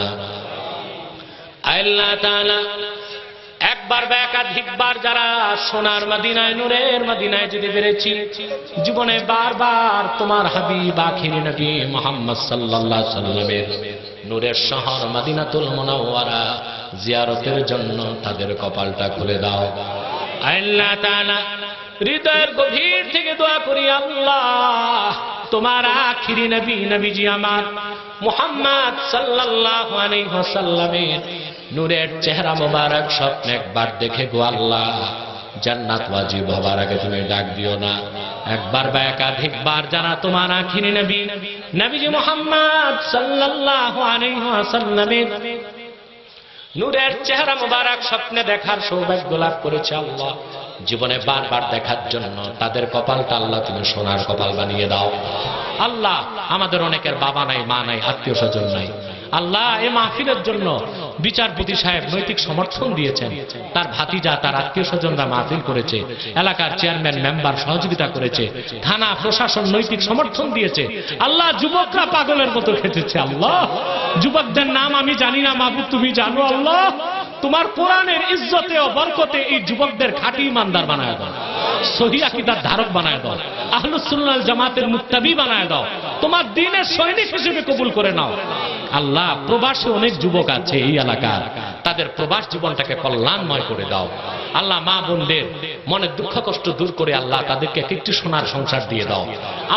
আমার বোন যারা আছে বিয়ে হয় না, আল্লাহ এখানে হাত তুলে আছে, আল্লাহ তাদের এক একজনের জন্য এক একজন ইমানদার সক্ষম যুবককে তুমি মনস্থ করে দাও। ভাইরা আমার, একটি মিনিট সময় ছেড়ে দিলাম, চক্ষুটা বন্ধ করুন, দিলটা নরম করুন, মাথাটা নত করুন। আল্লাহর আখিরি নবী নূর নবী আমার নবীজি মুহাম্মদ সাল্লাল্লাহু আলাইহি সাল্লামের ওসিলা ধরে আল্লাহর কাছে চান, যা চাইবেন তাই কবুল হয়ে যাবে। যদি পারো রে ভাইরা 2 ফোঁটা চোখের পানি সদকা করে দিন।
اللهم إنا نتوسل إليك بوسيلة حبيبك المحترم نبيك الخاتم سيدنا إمامنا محمد بن عبد الله نبي الله رسول الله صلى الله عليه وسلم الذي أكملت به قصر النبوة وحكمت أن لا نبي بعده وأعلنت في القرآن بالبرهان أن محمدا صلى الله عليه وسلم خاتم النبيين والمرسلين قبل 1500 سنة وصلى الله تعالى على خير خلقه نبينا محمد نور الله وعلى آله وأصحابه أجمعين برحمتك يا أرحم الراحمين.